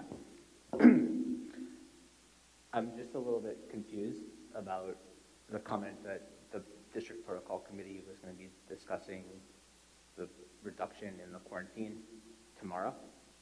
Based on, I thought we were going to be talking about that tonight. I think we are talking about it tonight, but then the committee will also discuss it tomorrow. I think it's an also. Oh. I'm answering. Go ahead. So where's the decision being made? Good question. Right? So I think it'll depend on our discussion tonight. I thought based on what we heard, we don't have a choice. Let's discuss that part. Let's get to the Okay. that it was. I think the point of this part of this conversation was so we can hear from Dr. Shields what the changes have been so far that the district has updated on. I think, Adam, I don't know if this helps, but my sense is even if we have been handed down something from the state that we need to comply with, on the administrative end of things, we have to figure out what the best way is to comply and what the impact is of that and how we're actually going to do it. And so I'm assuming the protocol committee is going to be discussing that aspect of it, not deciding whether we will do this or not. Okay. So it's the how, not the what, right? So the protocol committee will figure out the hows. But I think, Adam, you have some questions that I think we will get to in a minute. The question I'm asking now is if anybody has any questions with regards to the changes so far, the no mask breaks, the no daytime visitors, that was the new information. Yeah, so I just wanted to understand, so these policies, are there like, are there off-ramps, like are they tied to certain things, or is it kind of like this is what we're doing for the time being? I just want to understand like what would bring us back to As you know, the committee meets weekly, and these are the protocols we have in place right now, and we are flexible in adapting those protocols as we move forward, depending on the circumstances. And these protocols, Dr. Shields, were put in place because of the surge right now, correct? And we will reevaluate, I think that was what Mr. Smith's question was. Well, this isn't a permanent, this is a temporary change. Correct. Although the no mask breaks was from the state, correct? So we have to wait for the state to change that mandate, correct? Yep, we meet weekly and we discuss guidance that we receive from the Department of Health, and we adapt, as we need to, based on the guidance that we get and based on circumstances that are here in Nassau County as well. Does anybody else have any other questions? Dr. Hines, sorry. No, it's all right. I don't have a question, more of a comment. Clearly, there is a sense of urgency to take the document that we received yesterday and to make sure we enact that tomorrow. So that is what's going to happen.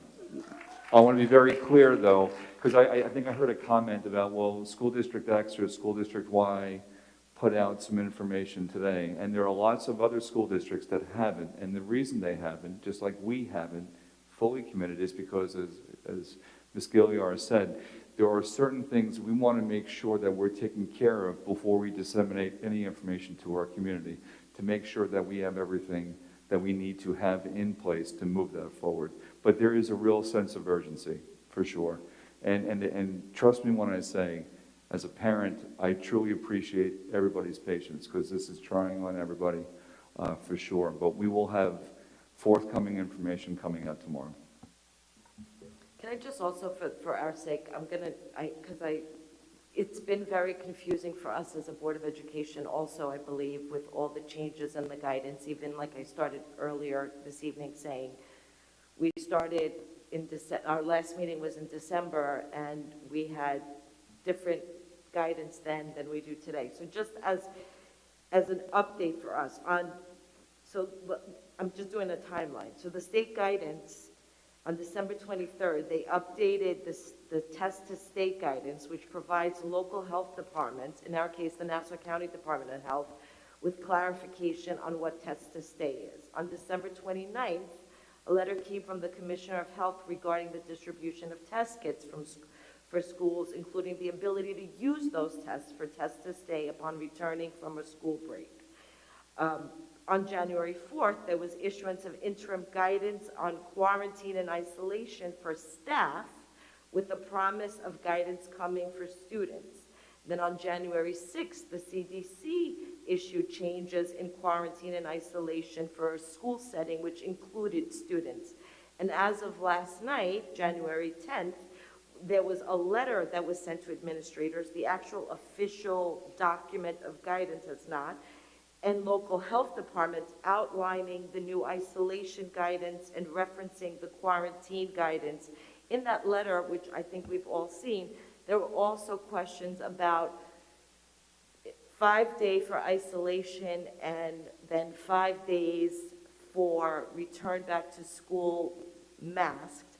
But however, it does then say something to the effect that then if you have, again, I don't remember it exactly, Julie's putting it in front of me, with regards to extracurricular activities is really the question that I think one of the things that we as a school district and many school districts I think are trying to figure out, even Roslyn, which I did see their letter as well, did say that they're putting in the 5-day quarantine isolation rule, but are still trying to figure out what the extracurricular part of it, because the letter says, extracurricular after-school activities for individuals 12 years and older who are eligible for a booster but not boosted and who have been exposed to an individual with COVID-19 cannot participate in extracurricular after-school activities aside from school attendance for instruction and bus travel to go back and forth to home.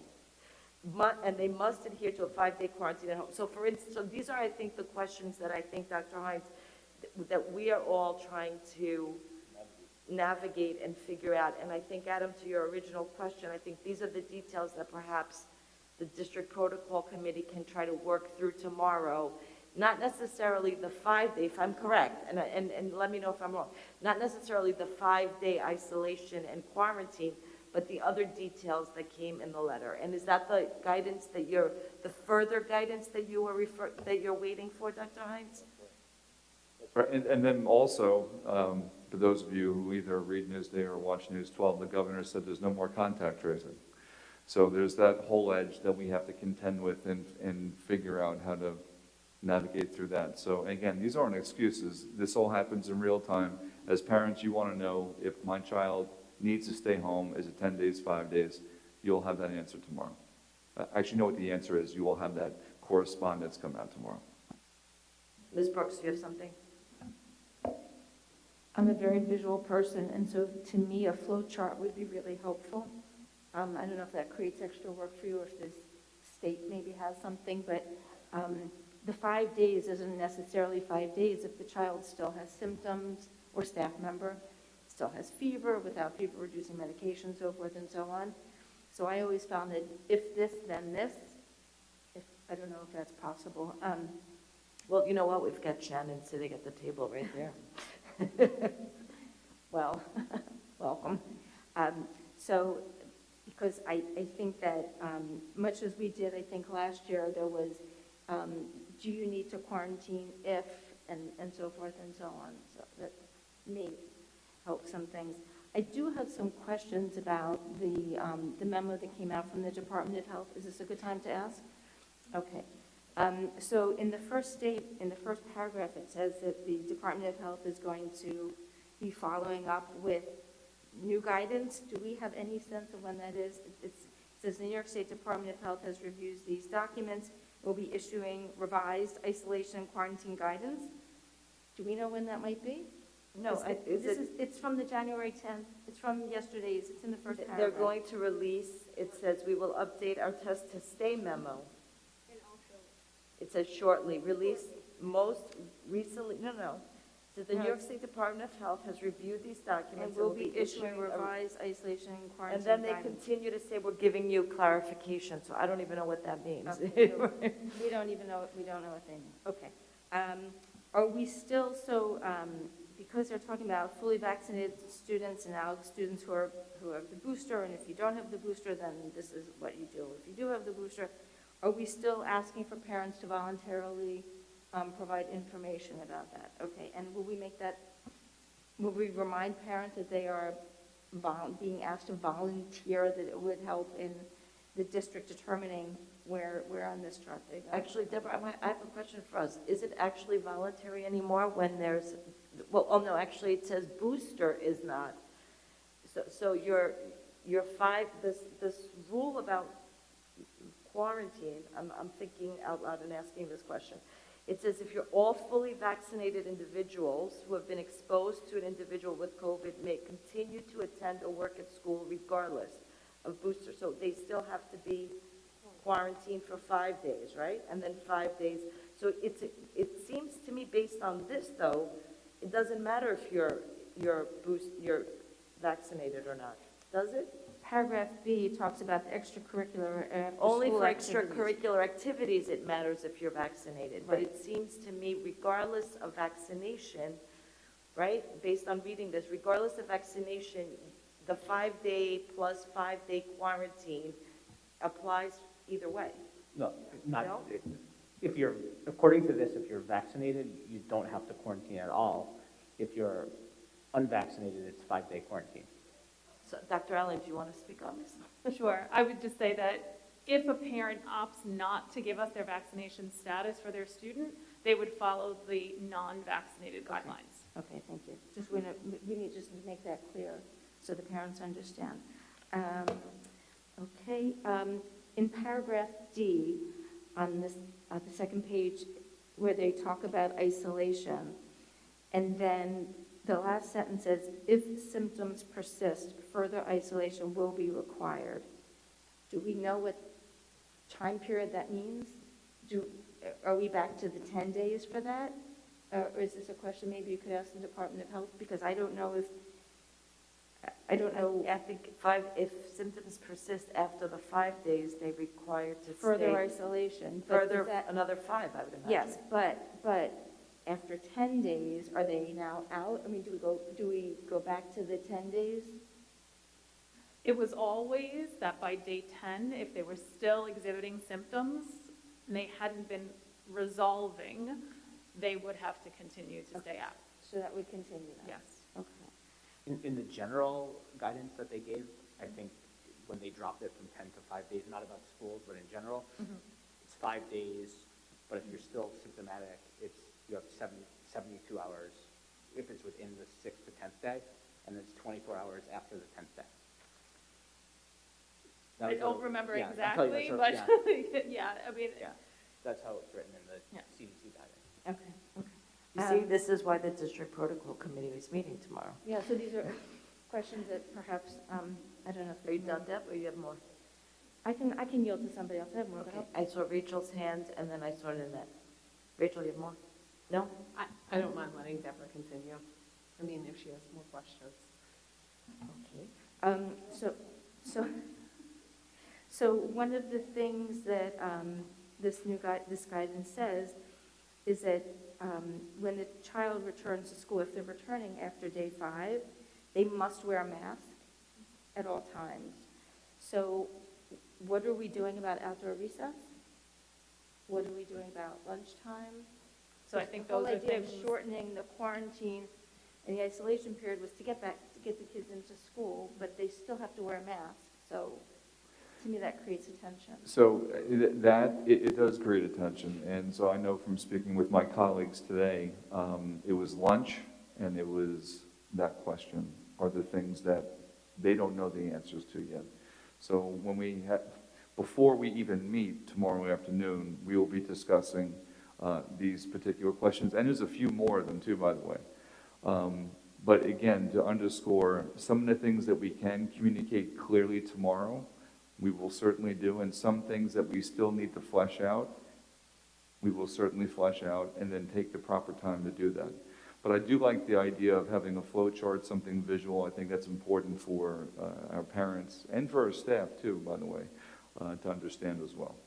Dr. Hines, though, I have a question. The CDC, when they updated the guidance about the 5-day and which now the Department of Health has adopted, they did specify the lunch scenario for students, and they did say that it was as long as it was 6 feet. Well, they said adequate spacing, which has always been 6 feet, and as long as the students or staff that are in the building are 6 feet, let's say 6 feet apart in this case, which is what we've been using, they're allowed to take off their masks after the 5-day return, correct? So I can't imagine that the Department of Health is going to do it different. I mean, they just basically adopted the CDC. And I don't imagine them thinking that much more. Oh, with this Department of Health, well, I'll be quiet about that. Ms. Gilliard, are you done, Deborah? There's also the issue of outdoor recess. And we know that it's I think outdoor transmissible recess, outside. you're allowed to take your masks off. Isn't that the guidance? Yes, but my question is if you are Oh, if you're still not within 6 that, if feet you are apart. required to wear your mask at all times, unless you can maintain 6 feet, but we know this is transmissible outside. So. Do we? The science. I got it yes. inside. So, so that's why my question is since the period is being shortened and the children are required to wear a mask at all times, what is the protocol? So, and my apologies if I sound like a broken record. We will unpack this and talk about this and have those answers. Because for every question that you're asking right now, there are probably 4 more that we're not thinking of right now. And I want to make sure that we answer them all. So again, our school community understands that, because those are very important questions, for sure. Ms. Gilliard. I actually just wanted to thank our administrators for the hard work they're going to put in on this, because I think this, like basically everything that we've been handed from New York State, has some elements that seem like somebody who didn't have to deal with it on the ground wrote the rules and didn't think through the rules fully. And so there's a lot of work that's going to have to happen here to actually think through what the consequences are and make sure that we're rolling it out correctly. And I know you all want to be focused on educating students and not doing this. But here we are again, and hopefully we're on the downslope of this latest spike and the downslope in general, and we can get back to the work that you want to be doing. Ms. Malconi? I had the lunch question, so. Anybody else? Dr. Block? That's why I said we should let Deborah ask the I know, questions, she had all the 'cause questions. Then we don't have to ask the rest of them. My other one was going to be, but we already heard from council that as a school district, we cannot make the isolation period longer. We cannot revert to 10 days. We can't say it. I mean, if the child obviously is still sick, then that's a different issue, but we can't say it. And we also cannot require the PCR to return. So that question was answered before.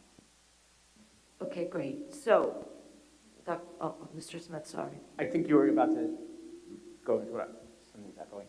So I just want to be very clear.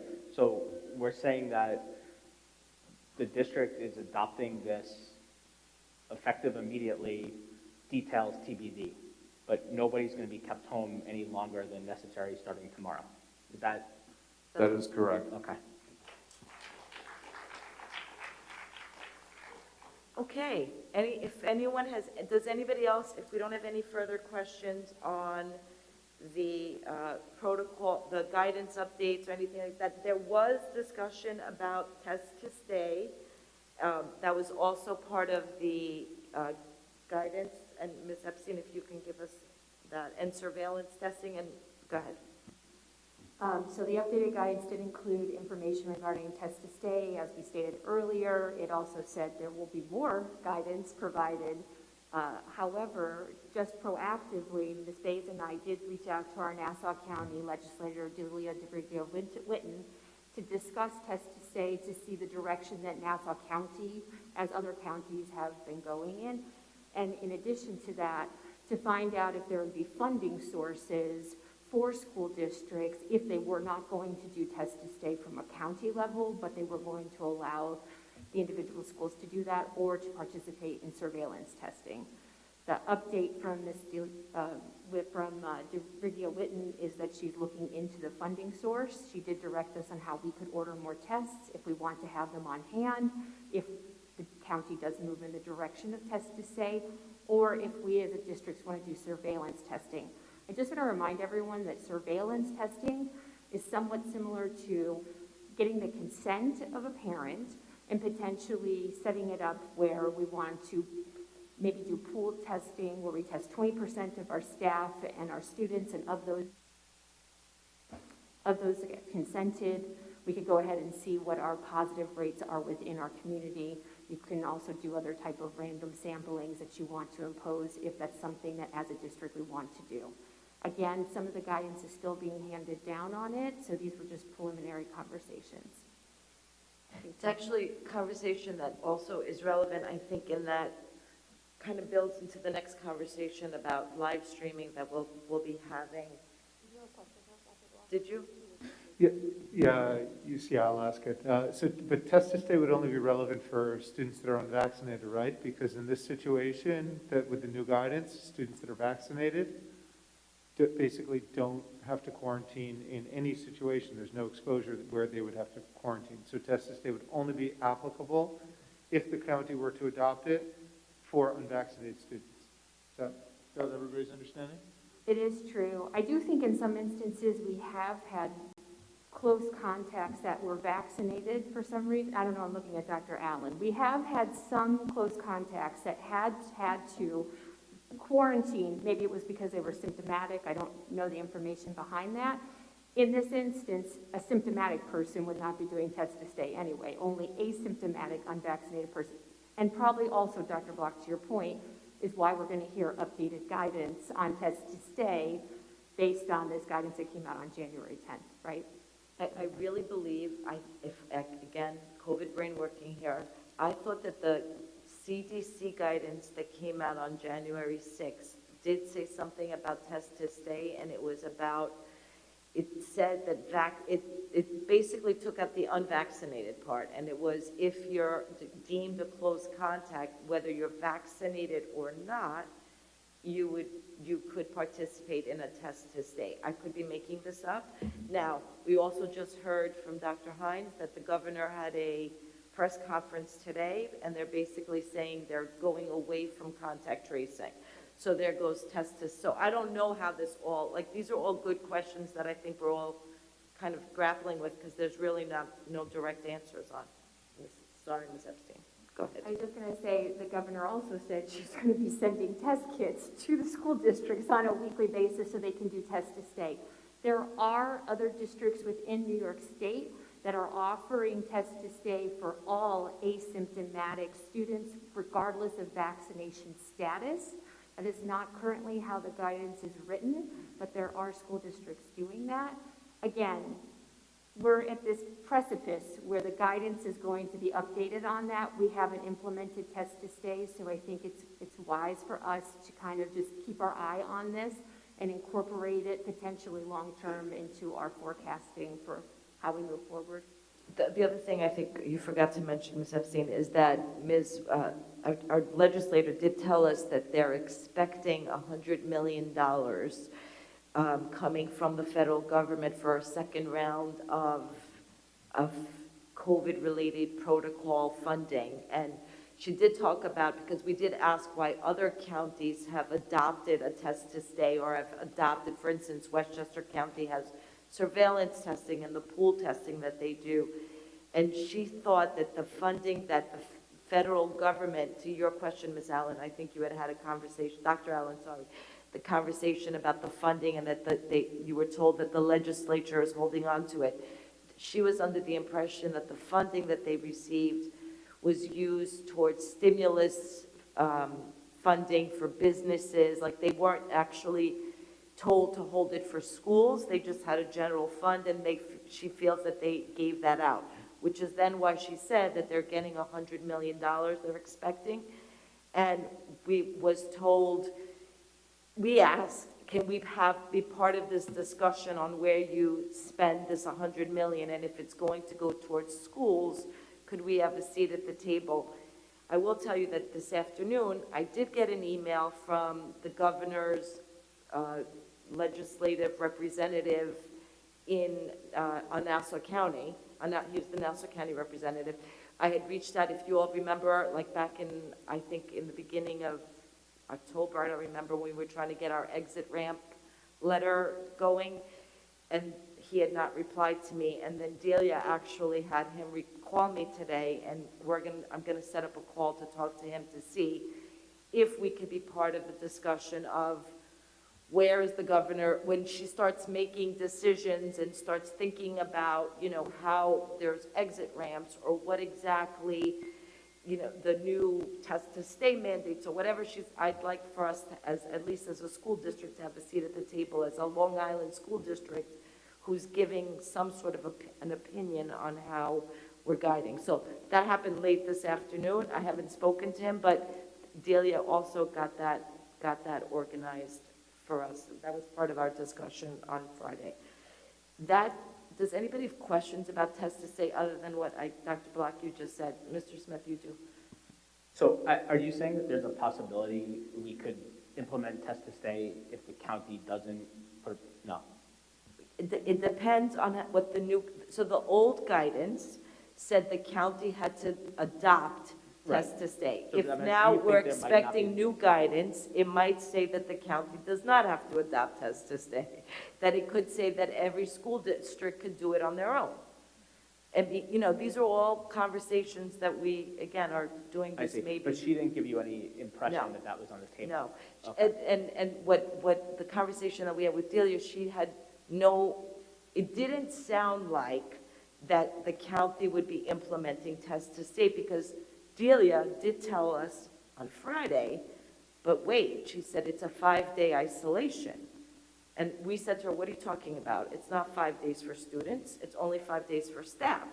And she said, no, I think they're doing 5 days for students. So it doesn't sound like it, but again, these are all the big questions that we keep having throughout all of this.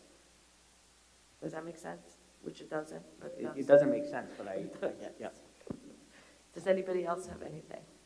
Okay, so that actually does lead me to the live streaming discussion. So we have this information now about the 5-day isolation quarantine, and we've had this live streaming available because of the 10-day mandatory, or I think when we first started, it was 14-day mandatory isolation that is now under the 5-day isolation. We were told, just to give back again history, we were told the last time we had a meeting, there was a proposal that we had received from Dr. Hines regarding live streaming not being phased out or being eliminated, and doing a home instruction plan that you had given us. We, at this last board meeting, asked the budget committee to look at the pricing and whether or not it was done. Ms. O'Hara, I think at that meeting, you gave us some numbers, and then you did update the board that those numbers were wrong. Could you, if you have it in front of you, give us just an update on what was presented to us and what the cost would be? Sure. So it depends really on the number of students that are going to be out. It can vary greatly. If you had an average of 50 students out, the cost would be several $100,000, probably about $400,000. If you did it from February until June. If you used some of the estimates from the beginning of January, we had a significant number of students out. We had about 367 at the high school and middle school, and about 278 at the elementary schools at the high. And that could be a couple of $1 million based on that. So you are going to be having students come in and out, so it probably wouldn't be as high as the 2.5 million, but it would definitely be significant. Yeah. And for that cost, what do we get in lieu of live streaming? What do the students get? The students would be receiving 5 hours of instruction. Not sure what that is, sorry. The high school and middle school students would be receiving about 5 hours of instruction a week. And the elementary school students would be receiving about 3 hours a week. Okay, so about... One-on-one instruction, one-on-one, right? Yeah. Via Zoom? Via Zoom. Okay. Thank you. Mr. Smith? Do these numbers take into account that the quarantines were cut in half from 10 to 5 days? No. This was assuming that the students, that you were going to have about that number of students per month. So the average could be about 200 students a month. But how many days, like, were you assuming those 200 students were all getting a certain number of, I we're was all getting 10 assuming days? weeks. I was actually assuming 18 weeks. So it's the cost for 18 weeks, right? I think Mr. Smith is asking, what assumption did you use for the number of days that a student was out for either quarantine or isolation? Were you using like a 7-day or a 10-day period? Yeah. Actually, I was assuming that they were going to be out, that they were going to be doing this for the rest of the year, from February till June. I see, so you were just assuming, like, at any given point in time, on any given day, there would be X number of students quarantined. Correct. So what I'm wondering is, should we cut that in half, being that the quarantines are cut in half? But it's the number of students that are out, it's not the number of time. Is that what I'm understanding? Is so Correct. the math here is that we would have 200 students out from now until June. And those 200 students at the high school would receive 5 hours of instruction a week, if those were the high school students. And the 100 students at the elementary level would receive 3 hours instruction. Those overall would be an overall cost. Is that correct? Right. So it doesn't matter how No, but many days it does they're out. matter, because if the length of the quarantine is cut in half, the number of student days, I don't know if that's the cumulative or the transitive property, it's gonna cut it in half, right? Okay. So we It should would- cut, it would in other words, if the reduce it. quarantines are cut in half, the price It should would cut in half. reduce it. The number of students would be out. It would Just- reduce it. right. So, Yeah. let's just go for a minute on this number, because I think that's also something that we need to the overall number, if we went on your original numbers, Ms. O'Hara, was what, around 500,000, you said? About like 400. 400. So if we were to cut it in half, it would be, let's say, 200,000. Or right? The 10 days gets cut to, do we as a board believe that this I think is the real question for us, before we move on to say, can you go back and do new numbers, do we as a board think that that is something that we, can afford and should be affording to do? And then if that's the case, then we should give the directive back to work on. Ms. Brooks, you have a question. I think that before we start to look at money, we need to understand if this is something that's in the best interest of the children.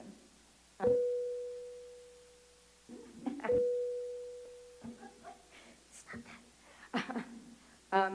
And so I am trying to understand, because I'm imagining a high school student with 5 hours total instruction a week. So that to me is 1 hour of instruction. Plus Google Classroom. I understand. Okay. I'm very familiar with Google Classroom. So how does that work? What does that look like? So when we have. Okay, Dr. Hines has his hand up So to we answer your have- question. So for example, when we have 300 students out, or let's say 100 a week. Yeah.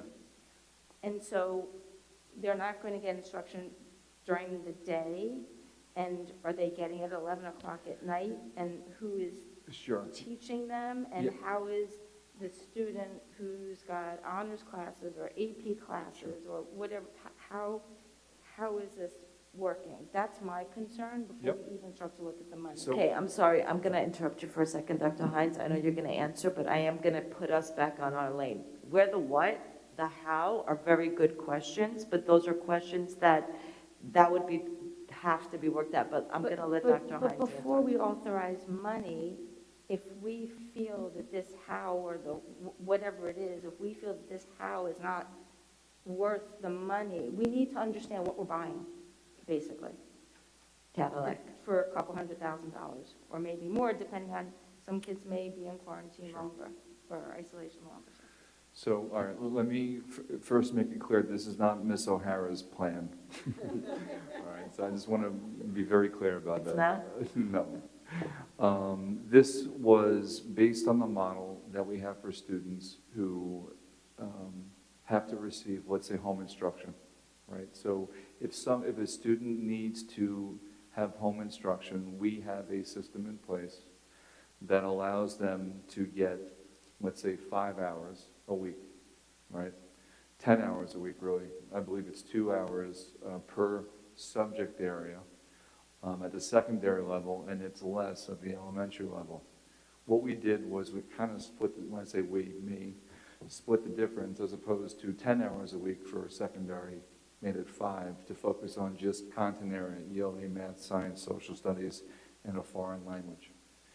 And this is, again, trying to split the difference of, listen, if live streaming isn't as, let's say, effective, how can we have an educator work one-on-one with a student in as much as it's not a lot of time, it's at least one-on-one time coupled with Google Classroom. There are some school districts out there, by the way, that utilize this model based on those factors. So when we look at that, what's the return on this investment if we do something like this? And it's expensive. It's an expensive proposition, I think, as Mr. Smith just brought up. If we slice it in half, if we have half the kids who are now quarantining instead of for 10 days, it's 5 days.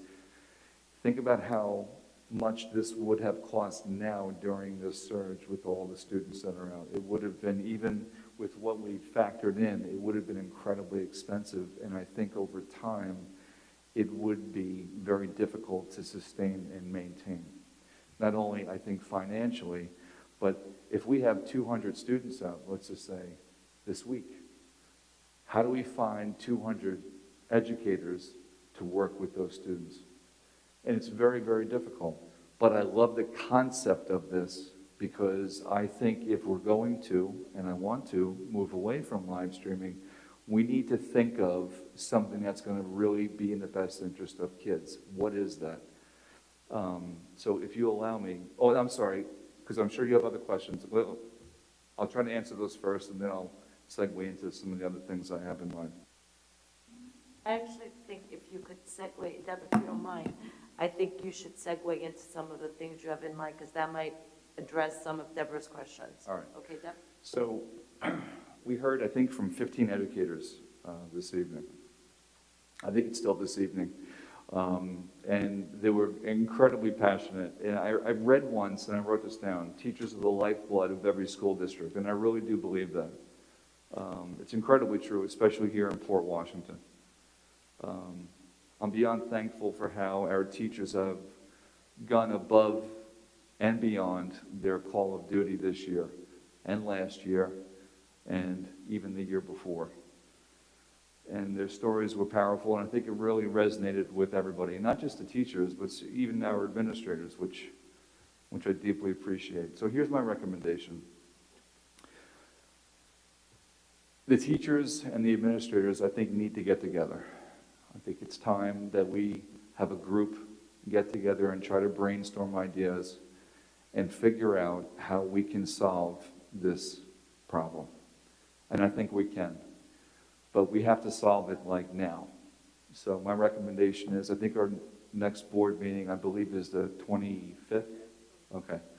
So my recommendation is I have some administrators, including myself. I have some teachers. I'll speak with Regina. We'll get together and we'll lock ourselves in a room. It can't be that big of a room. Actually, no, we'll probably have to live stream, ironically enough. No, I'm just kidding. But we'll get together and let's try to figure this out. And I'll, as hard as I can, we'll have a recommendation for the board by our next board meeting. Okay. Mr. Smith, do you have your hand up for that? I just want to make sure, like, given, I thought that's what we were discussing tonight, so I just want to make sure that given everything we heard, that, like, punting it another 3 weeks to talk about it, which will probably mean another meeting. I think the recommendation, Yeah. I think there's 2 points here. I think what we're hearing from Dr. Hines is that he would like to end live streaming, and he would like the opportunity to sit with the teachers and administrators and come up with a plan that is not live streaming. I think that's what I heard from you, right? And so Yeah. I don't think that we were going to have an actual decision. Let's say we decided right now, and I can ask the board right now, are you in favor of ending live streaming? That doesn't necessarily mean that we have the plan. So just like going back to our district protocol committee that is going to be meeting tomorrow to discuss the 5-day quarantine isolation rules, we do have details that need to be worked out. I think what we're hearing from the superintendent and what I'm going to ask the board to give their support or not support on is for him and the administrators and teachers to get together and come up with a plan other than live streaming. I think that's what I'm hearing as the suggestion, correct? Okay, Ms. Gilliard. I have a longer comment, but first a clarifying question. I think maybe for the sake of certainty, we should openly acknowledge, I think nobody is proposing that the current live streaming situation, which is like opt-in, if you feel like it, should be extended for any period of time. It was communicated as through today, nobody is advocating for extending it, and that might be good for the public to understand and for the teachers to understand for certainty's sake. That's accurate, right? Yeah, I would say, yeah, so I don't want to conflate the two, I think, topics here. So there's the longitudinal live stream. So yes, as of tomorrow, anybody who opts in, that is not the case. It's only students who need to quarantine, right? Or need to stay home, right? For that reason, COVID related, like we had before. mandated exactly like we have before. The conversation with the teachers and the administrators is what does that look like as we move forward? And we have that conversation. So that, I just want to be clear about that. Are you okay with that, Mr. Smith? Yeah, I'm fine with that. I just, for some reason, thought that those conversations had happened, and that was why it was on the agenda for today. I didn't realize we were just here for, I'm just confused what the agenda topic was today. We wanted to hear from our teachers, which they requested to speak with and give us their feedback. We also wanted the opportunity for other board members to come up with any feedback that they have regarding to live stream, because as we said, the board gave the sense to the superintendent that we were in favor of live streaming, and through the board, we had the extra option of live streaming until January 11th. So we don't want the superintendent having a meeting with the teachers and administrators coming up with another plan if the board is not supporting of that. So I'm asking the board, do we support the superintendent having a plan, coming up with a plan to end live streaming? That is my question. Okay, Ms. Gilliard, Ms. Epstein came first. Okay, go. I'm not an educator. I was elected to listen to everything and decipher. I think Dr. Hines and the teachers should come up with a plan and end the live streaming. I'm very much in support of this. Ms. Gilliard. So first, I want the teachers to know that we're listening to you. I think I can presume to speak for everybody. We've heard everything you said, this meeting, all the other meetings. I have the utmost respect for all of you and what you have done in this period of time. And I'm not just speaking hyperbolically when I speak about teachers, because I'm looking at you, and behind your masks, I see educators that I've served on committees with. I see educators who have changed my children's lives in their classroom. Thank you for all you've done. I hear what you're saying. My problem in terms of the plan, how we move forward from here, is that we all agree the absolute best thing we could have is children in a classroom with teachers. There's no disagreement on this. But we're in this circumstance where sometimes a child can't be in a classroom with the teacher because of COVID. And so how do we proceed from there, right, is really the question. And we have to have a second best option. This has been our second best option so far. I don't have an objection to a different second best option. And I certainly support Dr. Hines and the administrators and the teachers trying to figure out what that should be. From my perspective, I have two requirements of it. It needs to be as good as or better for children than live stream. Needs to be better, because we heard it's not good live streaming. As good as or better, right? We know the live streaming is what it is. I just said that, right? We're all in agreement on it. And it needs to be financially viable. And the problem with really Omicron has really showed us the weakness in what we were talking about at the beginning of December, which was like 5 weeks ago, but in COVID mutations, a lifetime ago, which is that we could suddenly have 300 children out at once, and then the classroom teacher doesn't actually have the time to do one-on-one Google Meets with all those children necessarily, and the cost to the district could suddenly be millions of dollars. And then I start to think, how many teachers could I hire with those millions of dollars instead and reduce classroom size? What kind of amazing changes could we do with those millions of dollars? Is this worth millions of dollars? So I'm clear Dr. Hines doesn't think this is the plan anymore either. I support trying to come up with something else, but we need to make sure that it really serves the kids. And on that note, I have a request, which is I think because we've been in these emergency times, and there have been so much committee time put into all of these decisions, and I know that, now that we have a little more space to think, I think we need to have nuance to the discussion about the various age levels of students that we're serving.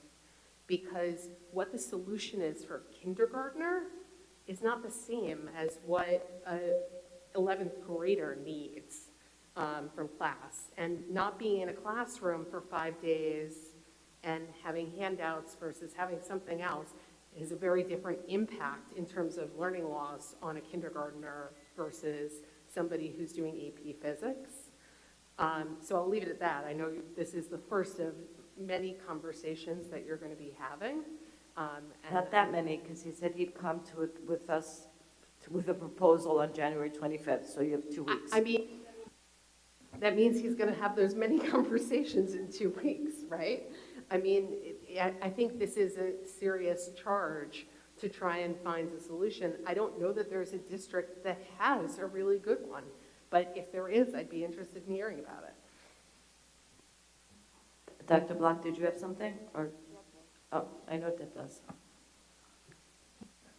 So, yeah, I mean, I think the teachers have done an amazing job both last year and this year. And, you know, in circumstances where they are masked, they're enforcing 6 feet apart, they're enforcing all sorts of rules and regulations and trying to teach and make up for learning loss and having to manage with hybrid.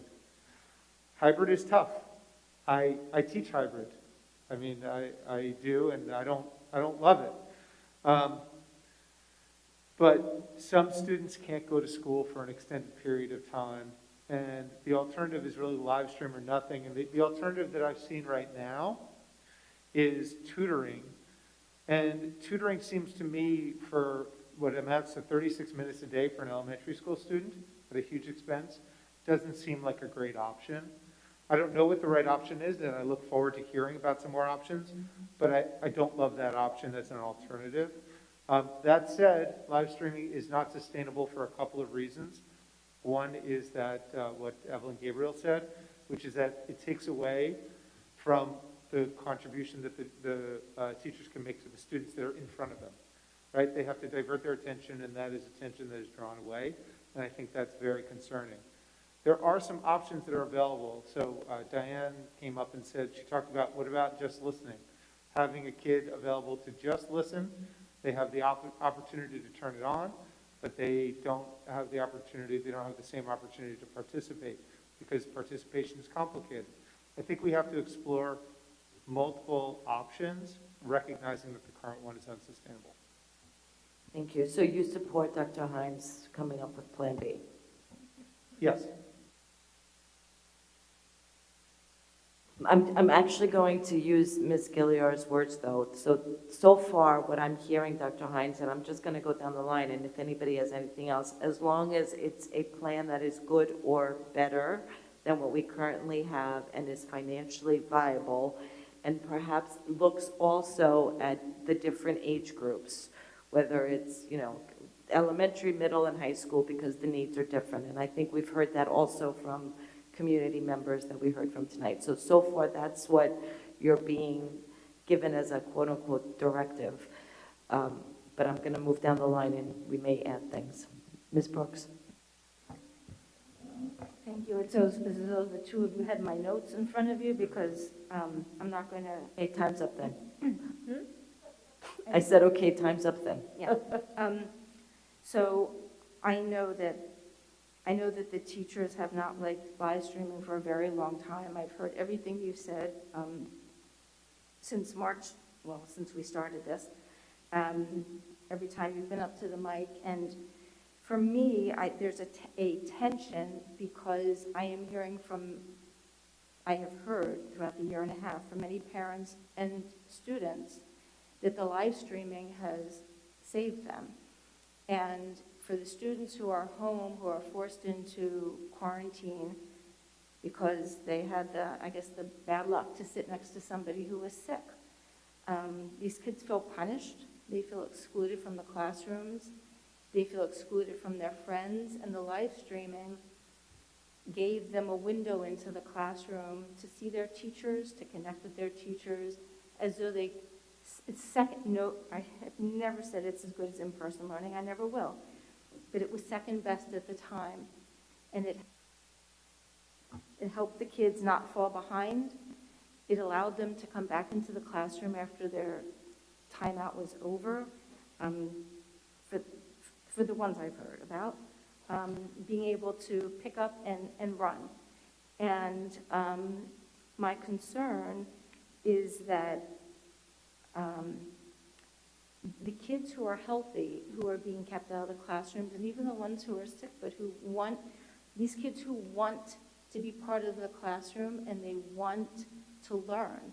I mean, this is a good thing, right? They don't want to be skiing.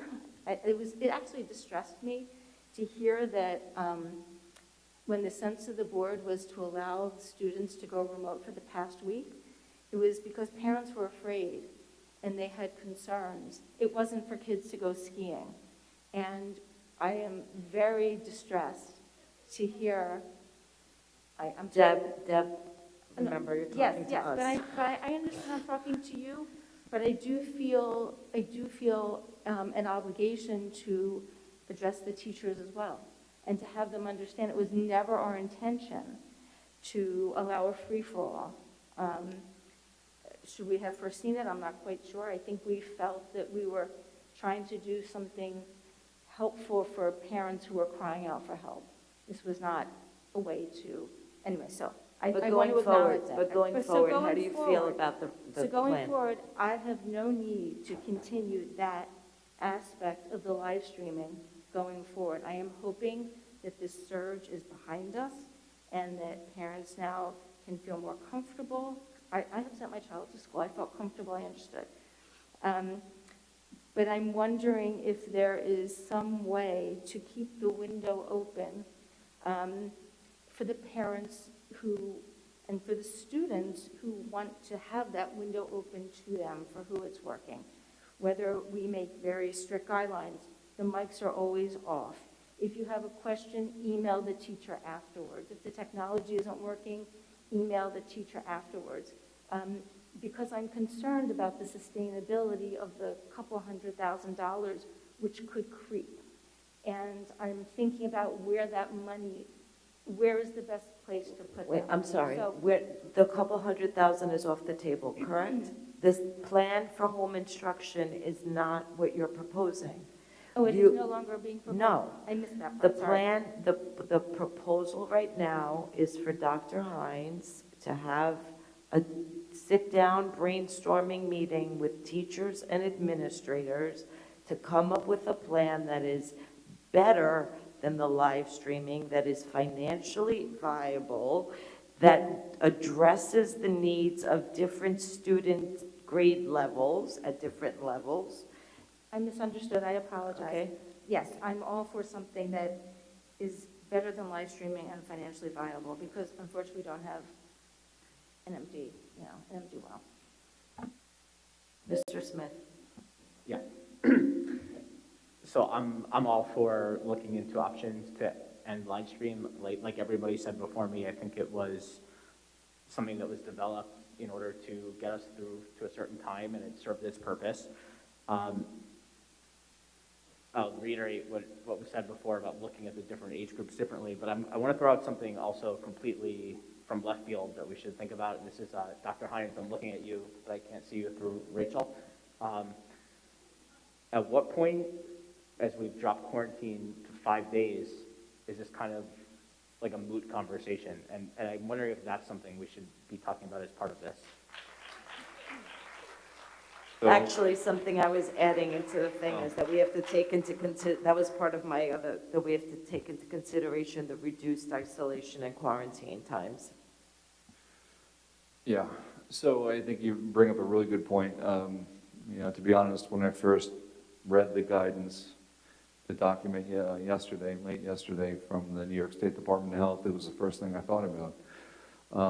Because let's just say we're going to say it's 5 days, starting tomorrow. The weekend comes into play, it might only be 3 days, right? And I think many of our kids over the past minus 2 years ago, they were fine for 3 days, 4 days, 5 days, right? So these are the things that we want to talk about with the teachers And we also want to look at the other models that are taking place in other schools right now. So I think we don't want to reinvent the wheel. I think Rachel threw out some really good parameters. I think they're incredibly important. But I think that's another variable we have to consider as well. Yeah. So I think that from my standpoint, and I don't know, again, I speak for myself, we should maybe be thinking about how we totally get out of this, but keep it like on the back burner if, God forbid, I know, like, we should just be thinking about what happens if we have another crazy surge or something like that, and like, is there a scenario? But maybe the thing we're talking about here is like not having live streaming, just like any other disease or at some point. Just throwing it out there. Ms. Malconian, I skipped over you, sorry. My whole list got mentioned. So I'm in support of looking at an alternative. Ms. Sepsi. I'm just going to add the comment. I want to remind or tell people the genesis of why these cameras were put in is because we could not fit all of our students into the schools. And they were put in so that we could provide the 50% of students that were out of the schools in education. We have moved beyond that. We have qualified educators and administrators in the school district that know what they're doing. I think we as a Board of Education need to give them the permission to do their job. We have explained to them the what, which is please deliver education in the best way possible to all of these students. And it is their responsibility to tell us the how and move forward. All of the teachers, all of the parents that spoke today, nobody wanted to do harm. Everyone wants to provide the best education. They just want to be able to give the opportunity. And I feel like we as a board are handcuffing this district. We just all agreed to Ms. Dr. Hines' suggestion. I understand we agreed, but I also heard what's your point? My point is I also heard, but can we please just consider this, and can we consider that, and can we consider this? I think we need to give them the room to make the decision in the way that they're trained and professional to do it and move on. This is our exit strategy. That's where I'm coming from, and that's all. I appreciate that everyone has joined in and agreed on the recommendation. I hope that when the recommendation is presented, that we as a Board of Education say, thank you for taking the time out of your day, staff and administration, to put this together. We're super excited about this exit ramp. That's what I'm looking for, and I hope that we can do it.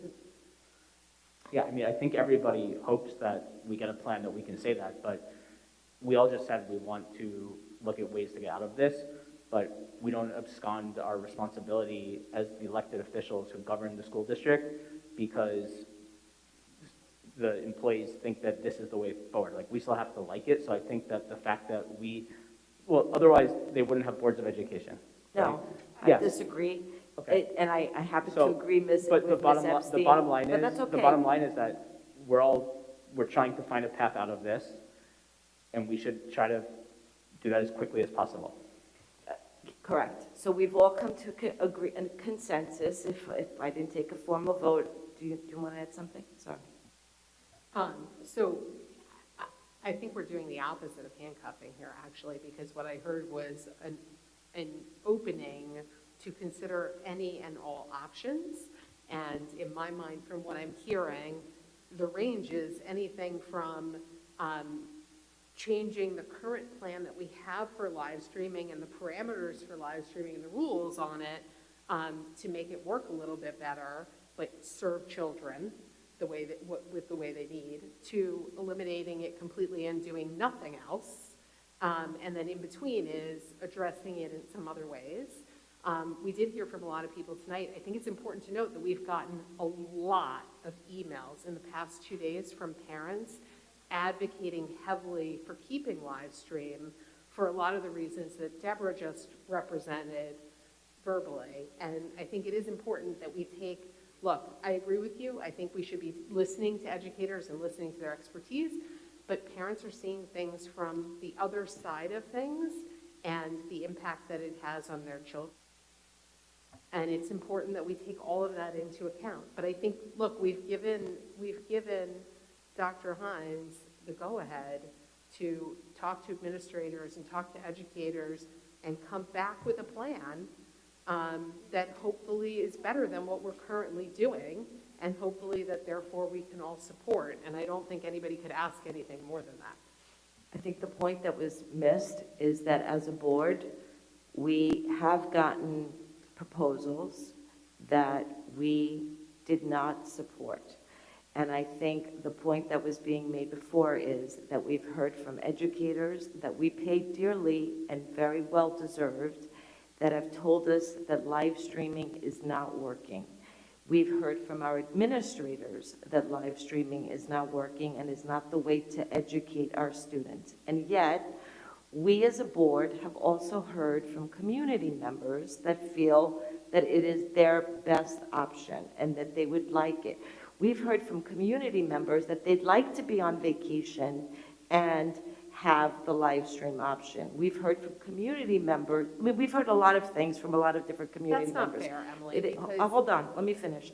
But what I think the request is that when we ask our administrators and teachers to meet and spend their time, that we all as community members pay them for, right? Spend their time, that we respect their professional advice as opposed to our feelings, because we, the 7 of us, are not educators, and we can talk about our feelings and what we think community members want or how we think community members want to do things, but we don't know the actual day-to-day. And I think that's the point that Ms. Epstein was trying to make, is that when we get a recommendation, we should listen to the recommendation of the experts. And this is where we may differ as a board on opinions, right? I mean, I don't think anybody differs on the issue of whether or not we should listen to educators. I think we differ on whether the role of the board is to listen and rubber stamp, or listen and take into account the needs of the community. And I don't think that that invalidates the expertise of educators. The reason we're having this conversation in the first place is because all 7 of us are listening to educators, and we understand that even though this is our second best option, which by the way is in place because we have children in quarantine, right, separate from not being able to fit all the kids in the school, even though it's our second best option, that it's really hard on our teachers, and maybe we can come up with a second best that's a little better. And I think that you have support from 7 people to engage in that endeavor, and I hope that we can come up with something else. To me, the difference between the ages of students is a huge consideration here, because missing 5 days of kindergarten and missing 5 days of an AP class are completely different worlds.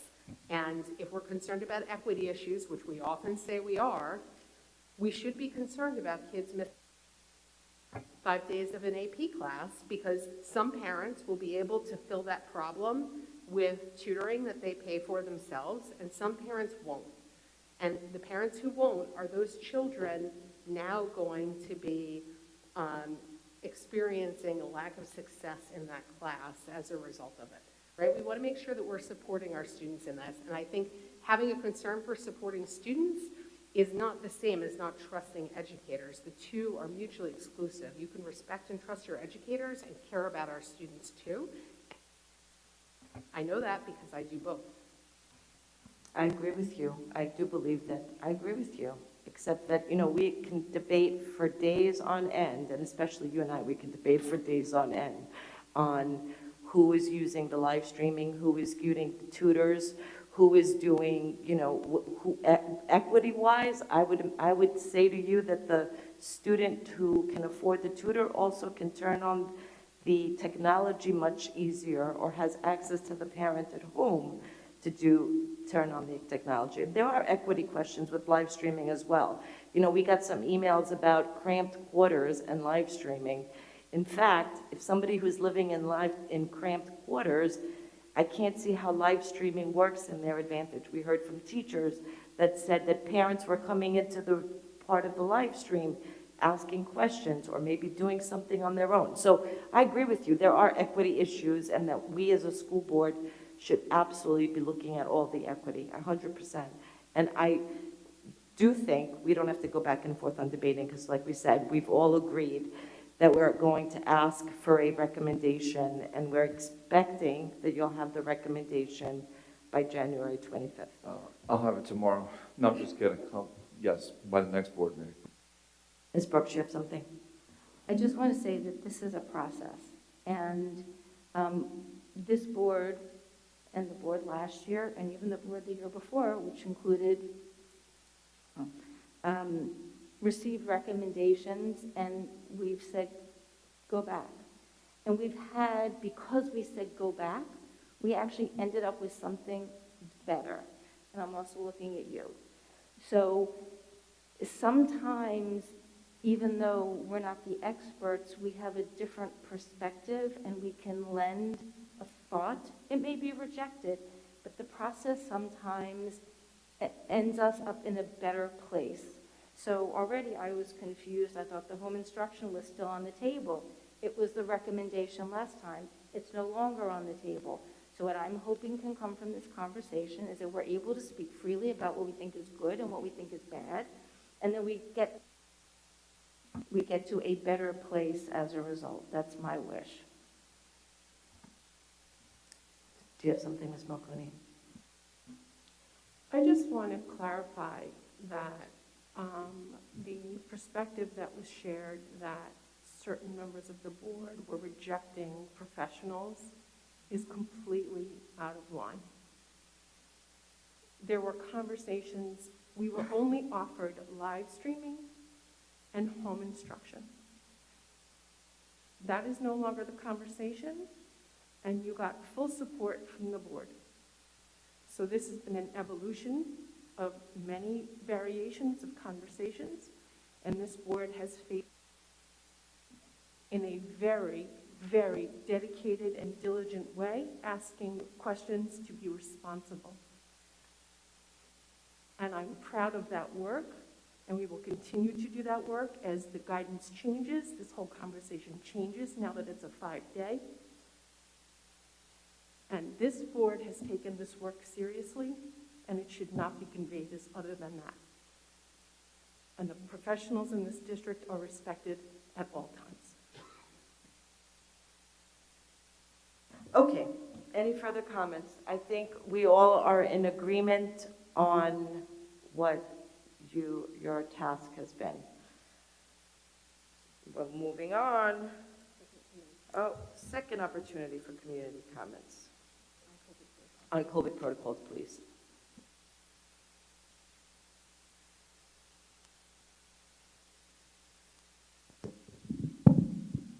Regina McLean, President of the Port Washington Teachers Association, PEP teacher, Weber Middle School, and a resident in the community as well. My son went through the school system here. Just a few things. I feel like I'm getting the sense of the board that you're going to send this to the professionals who can get together in a room and figure something out. But I want to point out some things. I think there's some things that people might not understand about homebound instruction. I just want to remind everyone that this is something that we have used for I don't know how many years, many, many years, for students who, maybe have a broken leg or have some other serious illness. And I heard Adam, I think it was Adam Block, who talked about it was just, 36 minutes a week or something like that. According to the state education department, when you get homebound instruction, it's actually 10 hours per week for a secondary student and 5 hours a week for an elementary student. 5 hours doesn't sound like a lot, but you can do a lot one-on-one with a child. Way more in a half an hour in a day with a child one-on-one than you can do with them watching live stream. So it's actually more valuable use of everyone's time. Okay, so I just wanted to make sure you understood that. The other thing is, in this proposal that Dr. Hines had proposed, another way to look at it is to provide homebound instruction for an elementary student would be about $205. Now let's just say I'm a classroom teacher and I have 3 kids in my room who are who are home quarantined. Now divide that by 3, it's $68. So it's really not a whole lot of money, and I think we should take another look when we get into that room, which sounds like what's going to be happening, and look at the dollar amounts. I'm not sure if the modeling is accurate, especially right now that we know that the quarantine might go to 5 days. And as Dr. Hines pointed out, if you put a weekend in there, or someone pointed out, that's potentially 3 days or even 2 days. I also wanted to point out something that Adam Block said. You know, he said just listen, which means mute the child. I personally, as an educator, just find that completely offensive. I can't have a student on the other end saying, no, I'm sorry. You know, I had a lesson today with my PEP students, and I had students participating from home. I had a student I have students who sit there and they don't participate. I have students today who really wanted to participate. Just the thought of me saying, no, you can't participate, you're on mute. 30 seconds. It's really disturbing. And I'm looking through my notes to see what else. You know, and there's one other thing. You know, when people go to a doctor, sometimes they go to a doctor and they go in and they have an idea, they want a particular medicine, but the doctor knows that medicine isn't right for them. Because they're the professional and they know. We know what's right for our kids, you know, and so please just let us talk and figure out something that is better than what we're doing now. It's not sustainable and we can't continue it, so thank you.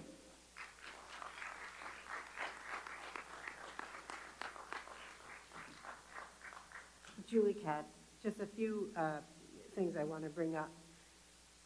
One, I believe you just said, like a few years ago, when all this was first starting, certain things had been brought to the Board of Education, and then it had to go back because teachers were not happy, and teachers knew what was being recommended wasn't going to work. And so that's when it was brought back to the drawing board, and it went back when the teachers and we all got in a room and rediscussed what really was going to work.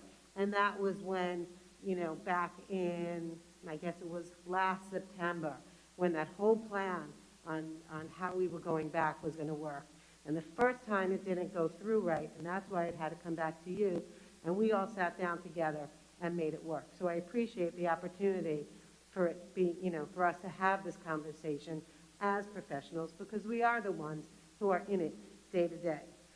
On behalf of a kindergarten teacher, I think that I understand your point, saying that there's a difference between a kindergartner missing 5 days and a high school person missing 5 days, but I think the kindergarten teacher would probably disagree with that. So we do have to watch the nuances on how we say things like that. I'm sorry, I don't want to interrupt you, but I just want to clarify. I know this is out of order. I didn't mean that it was different in terms of there's no value in those 5 days to the kindergartner. I meant that the solution could be different because I know the teacher will address it differently. Thank you. Okay. And Because don't it count did this come against off, her it minutes. could have been taken the other way if a kindergarten teacher was listening to Thank you that. for asking. Okay. And just lastly and quickly is, given that we're hopefully going to go to this 5-day quarantine, which could be really just 3 days if necessary, when I was back in high school, and it might seem like it was long ago, but it wasn't that long ago, I'd like to think, if I had strep or I had the flu, I missed school. My parents went and got the schoolwork, and I came home and I did it. And then when I got to school, I would say to my teacher, you know what, I didn't really understand that. Can you help me? And we gave that one-on-one, you know, I got that little extra one-on-one help. That's who we are. We are much better. The Forbes article had said it in another way. We do not need to have this, you know, home instruction if a kid is missing 3 days of school. We will survive. We are all professionals here. You guys are professionals. You didn't have live streaming all the time. We can do it. That's who we are. 30 seconds. I'm done. I'm always ahead of you. Thank you, Drew. And on that, I gotta go prepare for live streaming tomorrow. Good night.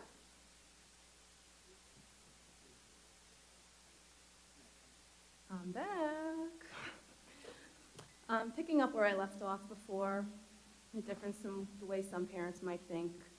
or see the comparisons between Common Core mandates and masking mandates. There are parents who follow the rules and their kids take the tests. They don't think it's a big deal to follow the rules. They just trust the system and they don't see it as a choice. There are parents who don't think wearing a mask in school and in a gym class is a big deal and choose to follow the path of least resistance. For other parents, it causes tremendous anxiety, discomfort, and learning difficulty for their children. They feel forced to follow the rules or have to choose between the mask and the free and appropriate public education their children are entitled to.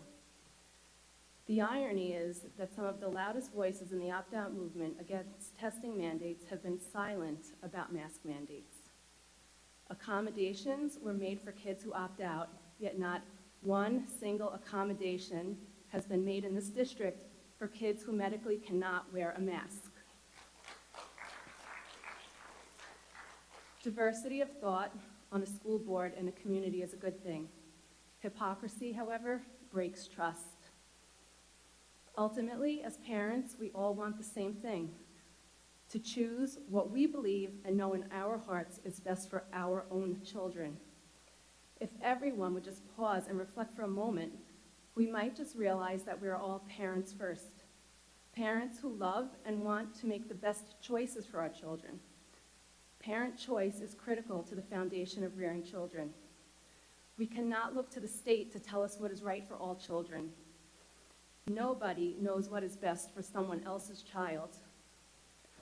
Emotionally driven issues and fear can cause us to take off our critical thinking hats. Excuse me.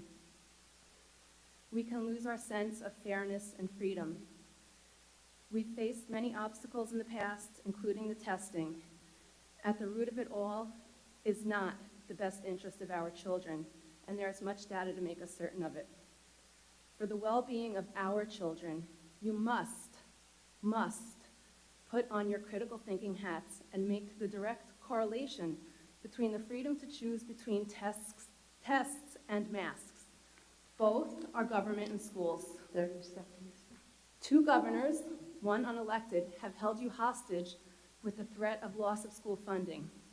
School funding is supposed to be used to help our children, not to be used as a threat. To quote Dr. Hines, let's forget about the politicians and do what we know is best for our students. Let's leave no stone unturned and look at every way humanly possible, find a way to bring joy back to the school experience for the benefit of all of our children. Find a way to do what is the best long-term interest of all of the kids and stay out of politics. I have a question for the next meeting. Can I ask? Should I sit back down and get up again? So my question is, what are the consequences for kids who opt out of masking while in school? That's my first question. And my second, advocating for what is in the best interest in our children should be the gold standard for our elected officials. What is the difference between advocating for one mandate over another when both risk the loss of state aid and affect the education of our children?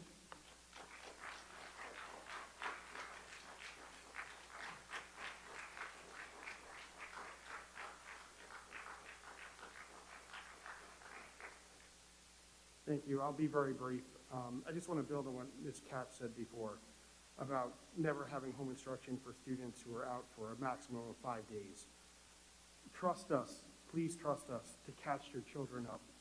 That is what, in my experience, that is what we as educators in this district do. We will catch your children up when they go out. No more live stream. Thank you. Regina McLean, I'll be very brief. Deb, I was looking through my notes and I couldn't find this, and this is what I wanted to say before that I was looking for.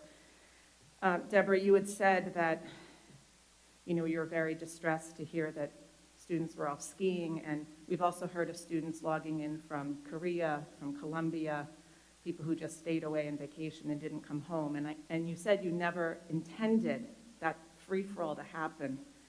But I just want to reflect back on, what was the date?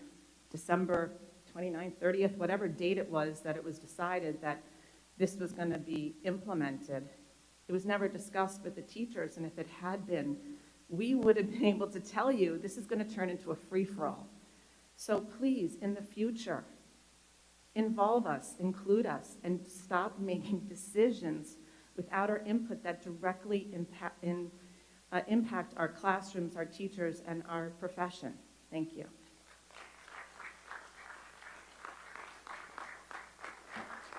Oh, I gave you more than 3 minutes, now you're coming back. 30 seconds. I want to make a comment on live streaming. As a parent of a middle schooler, well, no longer middle schooler, but parent of a child who live streamed during middle school, and I think it was Mr. McCaffrey who spoke earlier in the night about privacy issues. This may not happen at the elementary level, but at the middle school level, and I'm certain at the high school level, kids who are live streaming from home are taking pictures of what's going on the screen. They're sharing it with their classmates. They're making jokes. I don't know how cameras are set up, so there was a comment that certainly we don't believe these classes are being recorded, but they may not be recorded in the classroom, but there are definitely situations where they're being recorded at home. And I know that I saw it happen. That's all. Thank you. Okay, we're going to move on. I don't believe there are any more community comments on this topic. We are now going to committee reports, policy and personnel. Ms. Brooks, you are on. Thank you. Okay, so we met on Wednesday, December 15th. I think you've heard that the daily principal, there were a bunch of retirements. The daily principal retiring as of February 1st. Dr. Meoli is retiring early May. A Weber assistant principal has gone to become a principal in another district, and so we're currently advertising for these positions and hope to have some news soon. Our principals and directors are preparing their staffing for the upcoming school year, and recommendations will be made to central office and then brought to the board via the budget process. We reviewed policy 5100, which was attendance. It is still in review. Some incentive language needs to be tweaked by council and brought back to the committee, and eventually will be put on for a first read, but first we have to bring it back into committee. Our sexual harassment of students policy, the school attorney participated in the meeting to answer some legal questions. The document is now legally compliant and is on tonight for a first read. The sexual harassment sexual harassment prevention policy also has been reviewed by the school attorney and also is on for a first read tonight. School board powers and duties. The policy came back into the committee after our last board meeting. Committee agreed that council should add language to the policy that indicates that the various powers and duties listed were not all inclusive. And then the revised policy will be on for a future first read. The grading policy, I think, is up for discussion tonight. The committee decided that we should look into the creation of a grading policy because one does not currently exist in the district. Dr. Shields, with input from Dr. Meoli, Dr. Hines, and the building principals, drafted a broad-based policy, and we're now going to discuss tonight, hopefully briefly, whether we need this policy, and then that will go back into committee with a yay or a nay. Tonight, also on for a first read, is the board standing committees. Dr. Block had asked that this policy be brought before the committee to discuss adding public participation language to the policy to make it consistent with regular board meeting public participation. I want to note that after committee discussion, there was language added to say that community comments at the committee meetings would be limited to items on the agenda. That language is possibly up for discussion tonight during the first read. I had asked that the board take into account community comments that were made at the committee meeting, as well as maybe 2 or 3 emails that we received. So to be aware of the public comments, and also to discuss potential time limit practices. And equity, inclusivity, diversity update. NYU Metro has briefed our administration on Next steps to be taken, our administration will determine if we need an equity, inclusivity, and diversity policy, and will update us at a future committee meeting. Finally, the student discipline code also, NYU has briefed administration, and this is something we need to keep a close eye on. It needs to be reviewed every single year, and we hope to modernize our code of conduct, and bring it within our vision and mission statement. An update will be brought back to the committee at a future meeting. The next Policy and Personnel Committee meeting is January 19th, and I believe the homework policy is slated to be on the agenda. We had mentioned that the last meeting, and we'll see what the agenda brings forth next week. Okay, so with regards to the grading policy, I'm going to ask the board if, because it is on for a discussion, ask the board if there is a agreement that the policy should exist the way, and I think what we all got was a copy of the policy that Dr. Shields put together, a mock, what's the word that I'm looking for? A draft, thank you very much. A draft sample policy. So I think, does the board, you've had a chance to review it, and do you feel it's a good directive that we should be going towards? That was the discussion item, right, Deborah?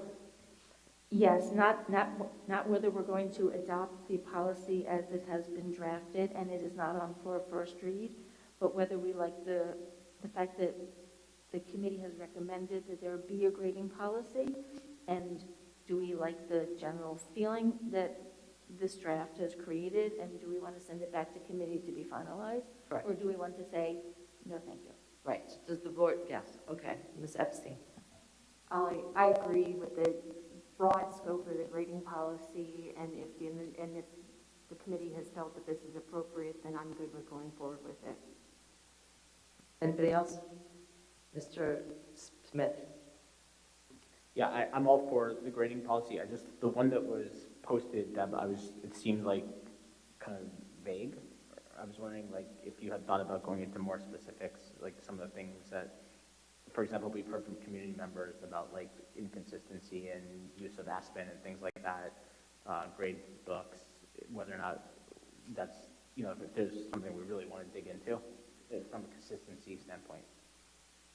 Well, I know that there are particulars that would likely go into regulations, but as far as what goes into this policy, if we like the fact of the existence of a policy, then we take it back to committee and we can discuss those things in particular in committee and be told, yes, this is appropriate for the policy, or no, this is better put in by the superintendent in regulations. Does that help? Yeah, I guess then the question is it a question of we're leaving it to administration to do in regulation, or they're committing that they will? So Adam, generally, right, policies are vague, and if you want specifics, it's mostly goes down to what I think Deborah's telling you, regulations. So, for instance, a policy could say, we want all grades to be input in the electronic grading system at the school, right? We wouldn't say in the policy Aspen or whatever, because that could change, right? So that's literally what I'm asking is, do we want to talk about things like that or more specific, like things like that? That's what I'm asking you, Deb. In committee, yes. Okay. When this goes back.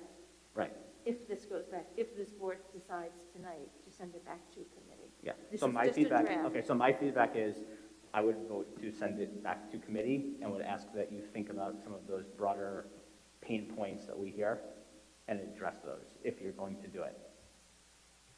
Yes, anybody else? Think that's Mr. Smith's recommendation. Anybody else? Ms. Gilliar?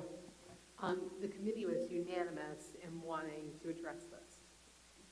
I just wanted to say that out loud. So if the entire policy committee is in support of doing this, I certainly support you taking it back and fleshing it out more. Anybody else? Okay.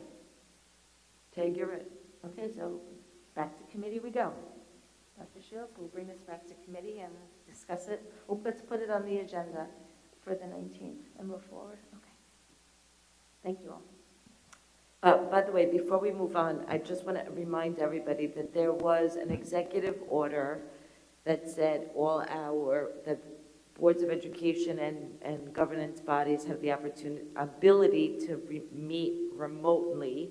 That executive order was set to expire on January 15th, which if it did expire, we would have to be going back and meeting in person for our committee meetings.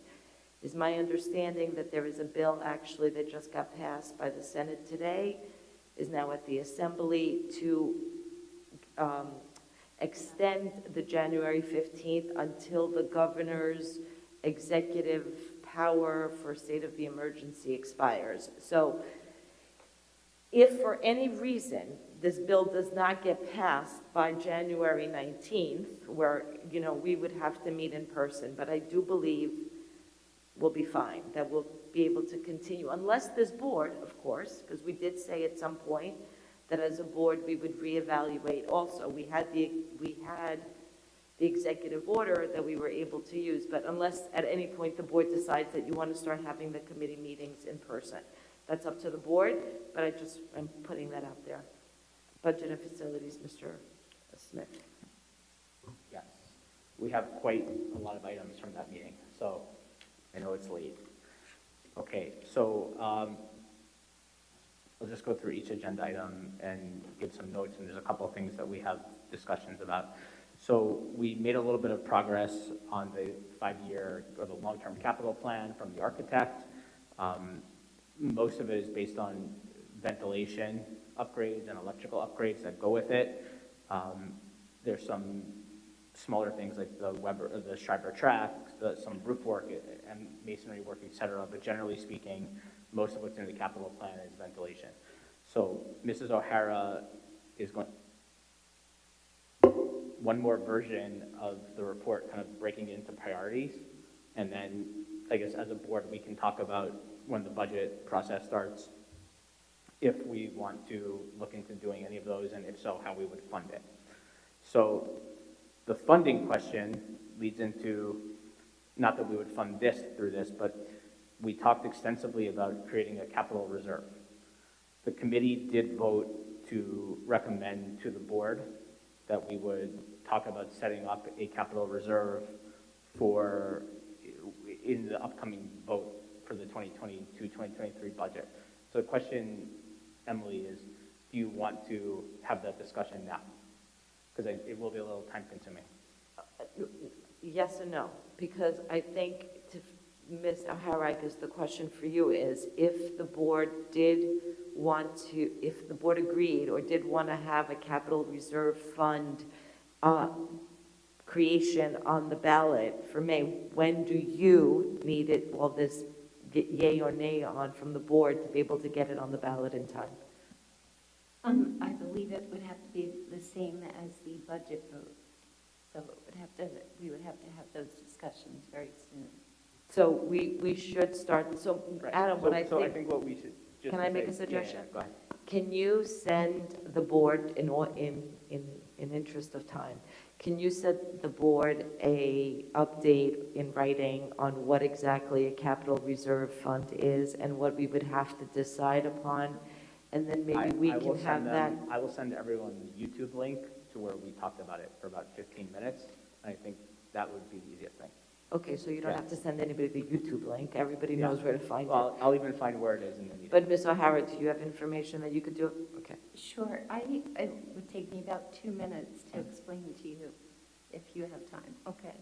According to Ed Law 3651, you can establish a capital reserve fund as long as it's used to pay the cost of an object or purpose for which bonds would typically be used. The proposition should be put before the voters, and it must specify the purpose, the ultimate dollar amount to be deposited into the reserve, the probable term or life, and the source of the funds. So you would need a majority approval to actually establish the reserve. And then once you do, you might say that the reserve would exist for 7 or 10 years. And then the money would accumulate to, if it's 10 million or 15 million, depending on what is decided. Then once it's to be used, you need to go back to the voters once again and have a majority vote. Did I understand you correctly, that it cannot be for something that could be in a bond? No, it is for something that could be in a bond. It is for something that could be in a bond. I wasn't sure if I heard you Yeah. correctly. Thank you. So for an example is facility repairs. If you wanted to purchase a bus or things like that. So is there any harm for this board to agree to put that on the ballot? Is there a negative? I guess, Mr. Smith, I'm asking. I guess like only the brain damage of going through it if we don't need it and having to sell it to the community, right? So we have to discuss if we want it, make the case for why we want it, and sell that to the community to vote for it. So we shouldn't go through all that if we don't think we need it. I think that's why it's worth discussing. I wouldn't want to just put it on there and like see what happens. So how do you want to proceed with the capital reserve discussion? I'm asking, I guess that's my question to you is, do you want to discuss that right now in the board? Do you want to punt it? We talked about some ideas for, so maybe, is there anyone on the board who didn't, well, I think you were all at that meeting, right? Everybody kind of knows, or everyone knows what we're talking about? Do you want to take a sense of the board? Go ahead, let's take a sense of the Okay, board. let's do it. Or Julie wants to say something. I just have a question. We have to specify what we want the capital reserve account to be set up for. And so maybe it needs to go back to budget and facilities, and we can ask that while we're doing the budgeting process, we find out what our best use of a capital reserve fund is. We somewhat discussed that at the last meeting, but we're just more big picture. And then when we can come back to the board, we can make that as a stronger recommendation with the parameters that Ms. O'Hara laid out. So I think we had left it, because I rewatched the meeting today, I think the way we left it was we wanted to make sure the board was conceptually okay with it before we allocated the committee time to do that. Is that also your recollection? Yeah, okay, so. Okay, so conceptually, board, are we okay with the Budget and Facilities Committee going back and discussing further a proper, perhaps, fund that we could create, or the need, like, are you okay conceptually for the Budget and Facilities Committee to continue discussing the possibility of creating a capital reserve fund? Yes, Deborah says yes. Nanette, you're shaking your head yes. Rachel's shaking her head. Dr. Block said this. Okay, so Adam, you're taking it back to the committee to continue discussion. But Ms. Brooks has her hand up. Go ahead. Yes, thank you, because what I heard is that this is not something like a savings account where we can just keep it as long as, it sounds as though it's something that has a finite end as determined by the board, unless I don't understand. So in other words, if the board says we're going to have this capital fund for 5 years, do we have the opportunity to change that? Or is it finite? Because I think that's something that I would want the committee to think about. It's not this open-ended thing where we can just keep putting money in forever and ever and ever. It sounds as though there has to be some determination. And so the more detail that can come out of the committee, to me, would be the most productive. Correct. They do want you to set a term, but you can extend that. If typically it's funded by excess funds at the end of the year. So instead of putting it into a workers' comp reserve or an EBALA reserve, you would place it into this capital reserve to fund maybe the AC work that we're talking about and stuff. So it's really just another funding source instead of putting it into a different reserve. But if you saw over 10 years, you didn't have as big of a surplus each year, you could say, okay, let's extend this another 3 years because we don't quite have enough money. Kathy, just to clarify, when this reserve is set up, it's not to exceed a certain amount, right? So you say not to exceed 5, 10, 15 million. And then you have the ability, again, to be flexible during that time. To me, this is a no-brainer for us. If we think of the roof repairs that we have and all the other potential capital expenditures, this is a really smart way for us to forecast and then for us to plan and expend these monies, because we know there are always capital difficulties that we contend with each and every. Yes, and No, our also, microphones are telling us time's up. but also the budget and facilities, it came up about the ventilation and the AC systems and how really important it is for our students and our staff. So when we looked at upgrading our buildings, this was a big issue. So we didn't want to go out for another bond because of the new debt that's coming on. So this was a very viable means. Okay, Mr. Smith, so you have your directive on that. Okay, great. Yeah, so we'll come back with a few ideas, and we were already noodling some, but we'll have to dig into that maybe the next meeting. Okay. We talked about transportation. We have this ongoing issue of bus service and how it's been going over the course of the last year. So we had talked about an app. It turns out that the app, and in order to tie it in with our bus provider's GPS system, it's much more involved than we had originally thought. So we're talking about, let's round it up to $20,000. It's going to be about $20,000 to go through all of that and get that done. So Kathy does not believe that the transportation budget can absorb that this year due to the CPI growth being higher than expected. We're very tight on the transportation budget, so she would like to include that in next year's budget. Anybody not okay with that? And this is effectively, parents would have an app where they can see where their bus is, which we think would help with the fact that we can't seem to get timely notifications from the driver to the dispatcher to the transportation office to the families in time to find out when the buses are coming. So, anybody have objection? No, not yet. Okay. Not yet? You never know. Right. So that'll come up again in the budget discussion, but so you're gonna plan for that. Great. Also on transportation, you were thinking about one solution might be to buy a bus, a small bus to help, because what happens is if buses are running late, if we have an extra of our own bus, she can send a driver to actually run the route. That was what I was understanding, and potentially at a cost savings. That part I didn't understand. Do you want to explain that? Wait, was that at the meeting? Are you giving us a recap? That was at the meeting? I missed that part. Yes, so we currently have, I believe, 6 buses, or 5 buses, I'm sorry, and we have drivers that can pick up the routes. If we could get a sub-driver, that would also be helpful, but I believe having another bus would also help eliminate some of the routes and the difficulty to actually have contractors perform it for us. So where would we, when will we hear more about that? I guess, where will that come up? That'll come up at the budget presentations that the board is going to receive. Okay, so I'll be meeting with Robin, Allen, I'm sorry, to discuss that. So you're working on that? Yes. currently? Okay, great. And lastly, we had talked about that work towards improving the timeliness of notifications, and you had said you would, I guess, have an update for us. I guess we can do that at the next meeting. Okay. We talked about the ARP funds. The big issue, there's 2 issues.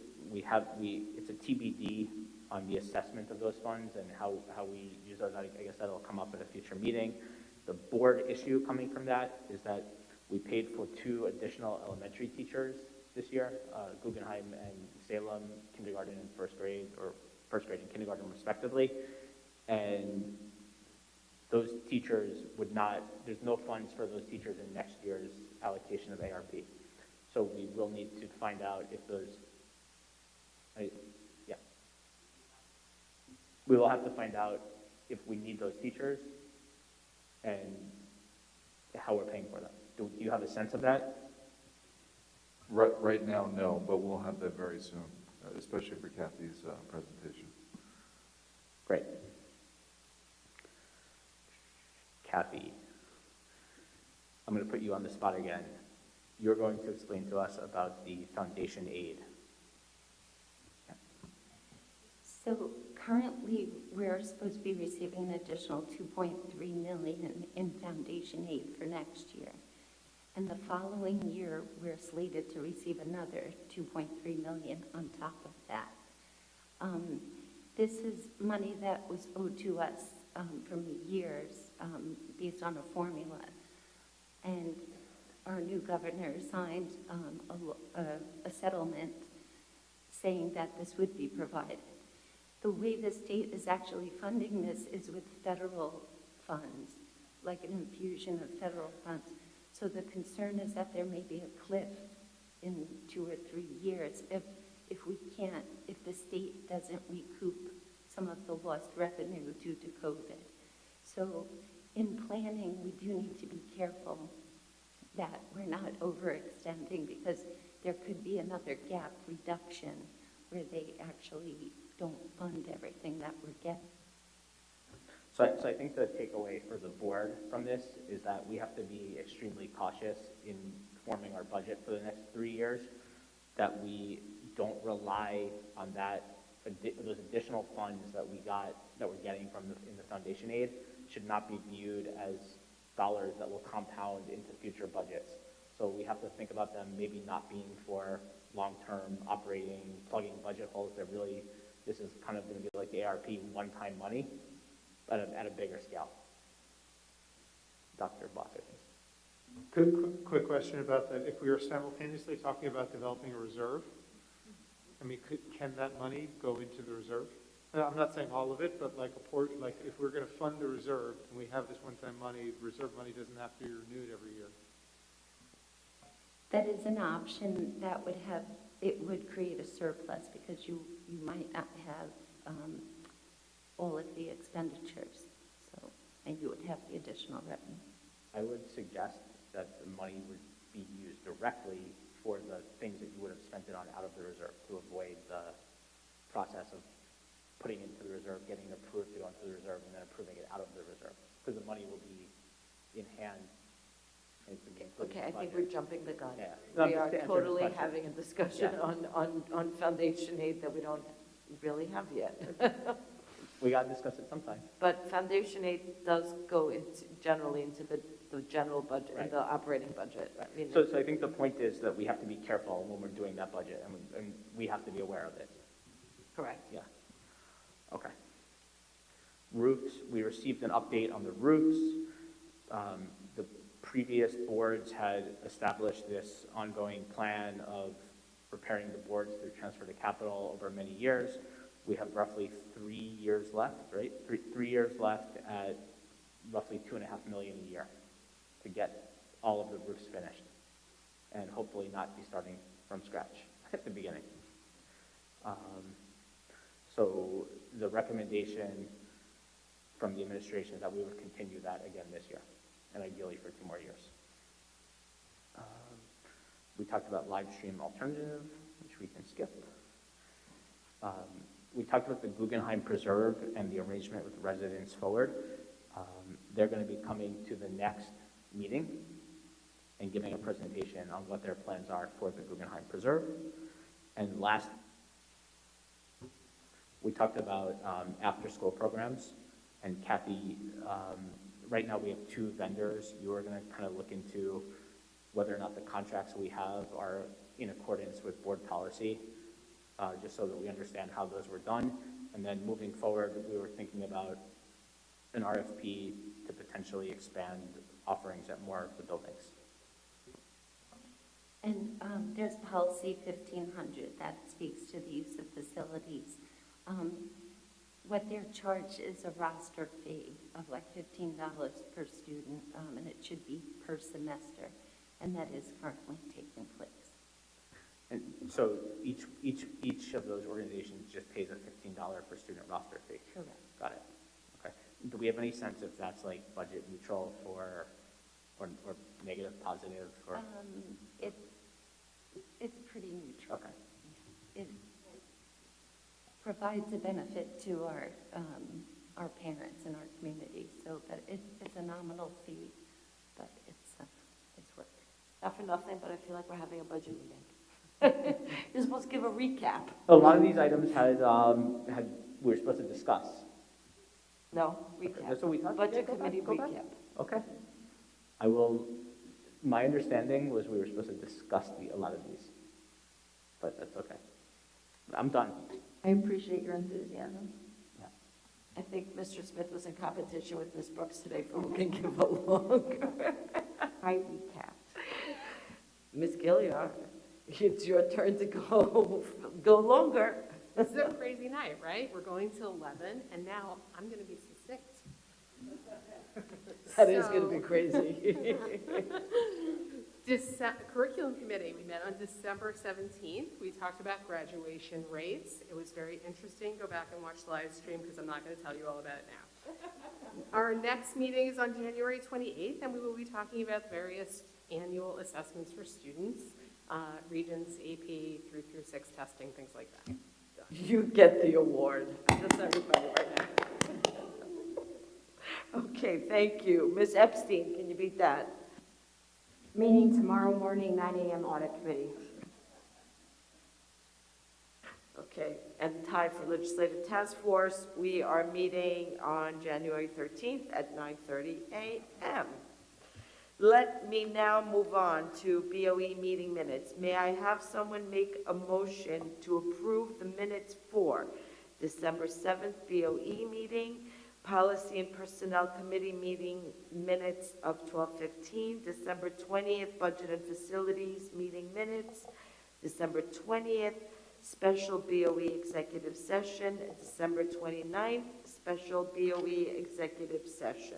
Ms. Epstein, do I have a second? Ms. Melconian, all in favor? 7-0, thank you very much. Hold on.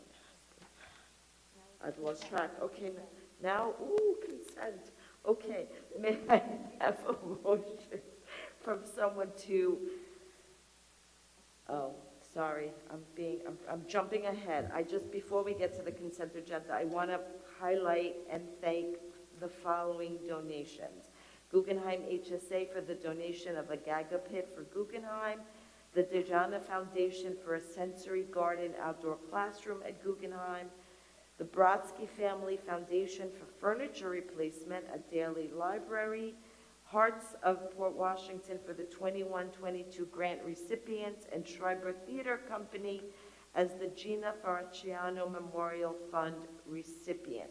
Thank you, everyone, for your very generous donations. Now, may I have a motion for consent agenda to approve items 10.1 to 10.6.1? Ms. Epstein. Ms. Brooks, did you second it? Ms. Brooks seconded. Is everybody in favor? I'm waiting for hands to go up. I'm still waiting for Mr. Smith's hand. Is it up? Is it down? Is it up? Is it down? It's up. Okay, 7-0. Thank you very much. Okay, hold on. Sorry. Okay, board policy. We have policy number 2260, Citizens Advisory Committees, policy 2250, Board Standing Committees. Sorry. Is that my mistake? Policy for the first reading with the recommendation is Board Standing Committee, and do we not have the? Right, so I would like. The first one's for adoption. Sorry. And the rest of them are first reading. It's Okay. where it I'm cuts off on sorry. the agenda, it's not you. Okay, I'm sorry. Okay, make a motion, somebody, to approve for adoption policy 2260, Citizens Advisory. Ms. Brooks has made a motion. Do I have a second? Ms. Gilliard is seconding. All in favor? Okay, 7-0, thank you. And then policies, following policies are on for the first reading with the recommendation of the superintendent. Policy number 2250.1, Board Standing Committees. Policy 5021, Title IX, Harassment and Sex Discrimination. And policy 9020.1, Sexual Harassment Prevention. Correct? Okay, thank you. Okay, do we have any old business? Excuse me, Ms. Baines. Yes, I'm sorry. I just wanted to point out in my review that we added a line in the policy for the board standing committees that says at the bottom, public comments, the community is welcome to comment. Community comments shall be limited to items on the agenda. So I tried to highlight before that I wanted this flagged in case anybody on the board has anything to say about the addition to the public comment. Yes, thank you. I'm sorry, you're right. Does anybody have anything to add to that? Ms. Gilliard, do you? I just have a question, because I was calling up the policy so that I could take a look at it. I know Dr. Block had made the suggestion of limiting time in the committee meetings as well as in the evening meetings. Has that been added somewhere, or it was rejected by the committee, or it's still under It was discussion? not added, it was suggested that it be the practice, the way it's the practice in general. So the general public participation policy does not have a time limit in it. When the board, in its previous iteration, discussed whether we quote-unquote codify the 3-minute limitation, it was decided we'll leave it to practice. As boards come up, boards can decide to change it to 1 minute, to 2 minutes, to 3 minutes, but to leave it out of the written policy and have it just as practice. So that's what this is here. My role and job as chair, I feel incumbent on me where the public comment is concerned, is this line that says community comments shall be limited to items on the agenda. That's what I wanted to know, if the rest of the board was okay with that. We got community comments both at the committee meeting and by email that said, please do not limit community comments to only items on the agenda. And so I'm asking this board during this first read to tell the committee, or me, and to take back to the committee to say, is this language okay with everybody? Normally I wouldn't flag language, but because the community comments, they were few, but they were strong, and I feel it important to bring this to the board's attention, because it is a change in practice if we decide to limit the comments only to comments on the agenda. I'm not trying to make a big deal out of it. I just feel it's important to be transparent and to have everybody on the board consider it before we move on from the first. Okay, read. so I don't want to I think belabor it, but I feel it's important that we made a commitment to discuss it. Dr. Block, do you want to say something? Very briefly, there is no shortage of opportunity for the community to talk to the board. We've had outreach events. We will have 3 opportunities during this board meeting. We will have another board meeting in 2 weeks. I think it is very reasonable for the committee meetings for us to limit the community comments, which are available, to subjects covered in that committee meeting.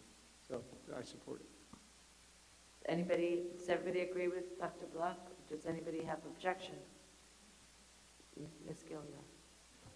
So thinking back, as I sit here, to all the many committee meetings I've sat through, and I think there have been, in my recollection, moments where there were public comments that weren't really on the agenda per se, but they were appropriate for that committee.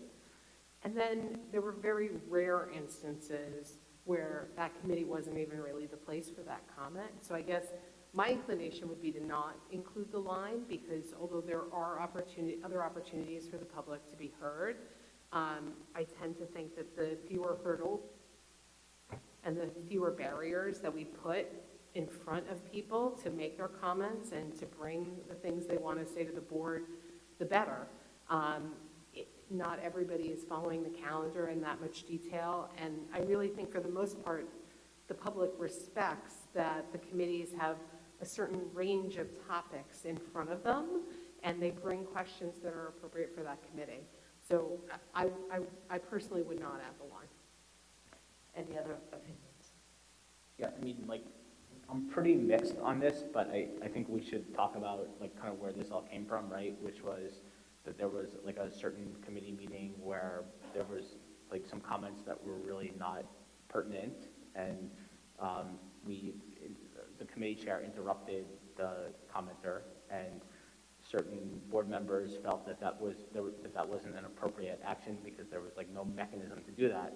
So the genesis of this was to have a mechanism that if a community member was totally off topic of the meeting and we have a meeting agenda that we need to follow, that the committee chair would have a mechanism to restore order to the meeting, right? Whether or not it was necessary in that case is not like what I'm discussing, but the point is like where this all came from. This isn't about like silencing the community. Like we all agree, right? We want transparency. We want the community to speak, but we also have to have a mechanism to like continue a meeting. So maybe this isn't the right way to do it, but I think that it is appropriate that the committee chair has some discretion in running the meeting. So maybe we have to go back to the drawing board on what the policy is, but I think where Dr. Block was coming from was that particular issue. So if the line were to say that, you know, committee meeting comments should be limited to, or should be around the subject of the committee, the word should, in my mind, doesn't eliminate the possibility that another comment doesn't come, but it does kind of steer it in the direction. So maybe that's the middle ground, and instead of, you know, saying can only be around the subject matter at hand, maybe it's should be. Maybe, Deborah, that's something of the wording. I don't know what the policy, I don't have it in front of me. Or give the committee chair some discretion, Right. maybe, is the answer. Yeah, okay. Dr. Block. So I've now been here for approximately 5 hours. And many of these people have all been here for 5 hours as well. If our objective is to increase community engagement, having 5-hour meetings is not the way to do it. And I know this isn't relevant exactly, but I think we are taxing our administrators who have to be up early tomorrow. So I think this is a step in a direction that I think we absolutely need to go in. And I'm a little disappointed with the members of the board for not accepting it for reasons of what I would call minutia. Okay, so. And I'm cranky.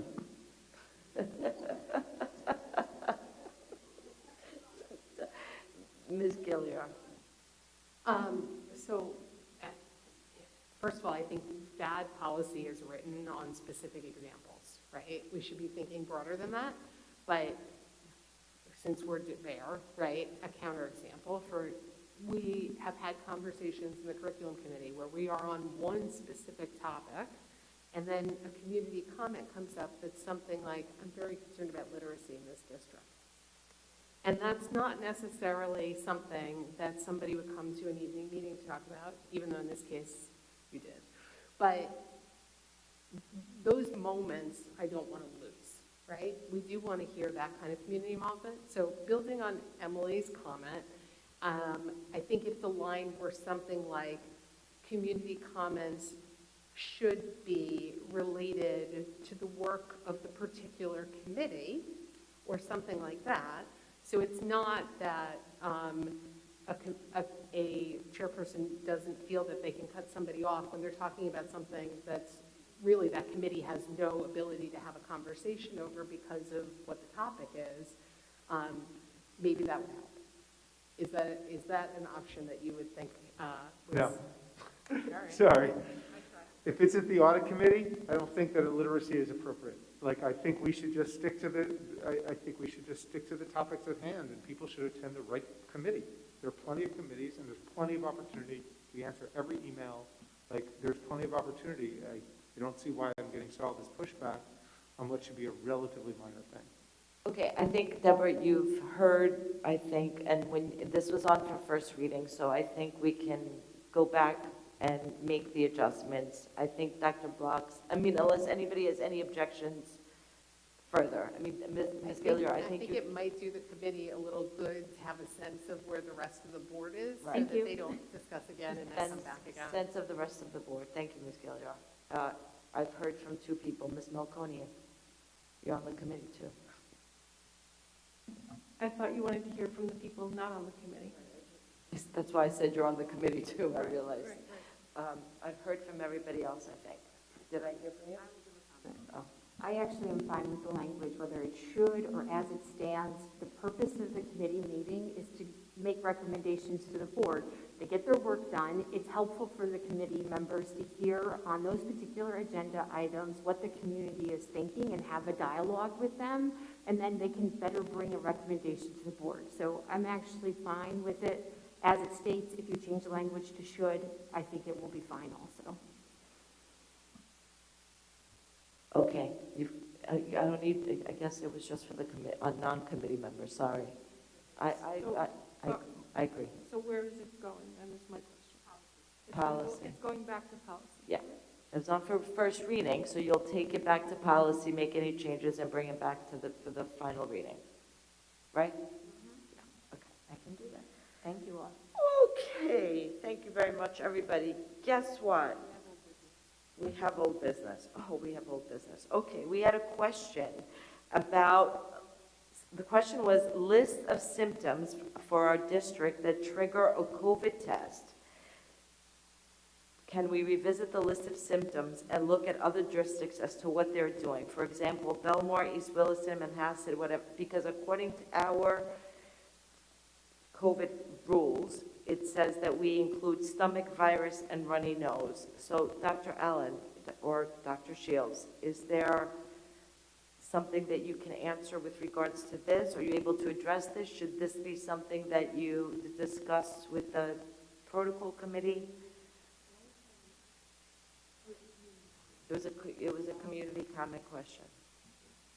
I think it's pretty clear. We have the list of symptoms that we got from the New York State Department of Health, and that's what we use moving forward with the health screener, moving forward with the COVID interviews and things like that. So all our questions are based on the Department of Health? Okay, Yes. answered. Then you don't need to go anyplace else. Thank you very much. Okay, anybody have any new business? No? Oh, boy. Okay, so we have another opportunity for the community to be heard. This time, free range, you could ask us anything.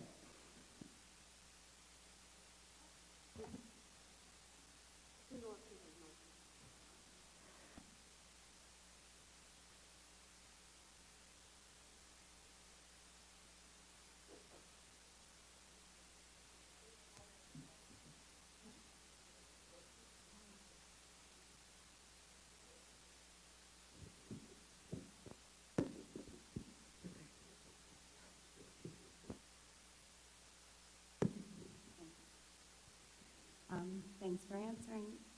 First, I just want to say thank you to everyone, but Dr. Hines and Dr. Allen, especially for being very responsive when you get emails. It's very much appreciated.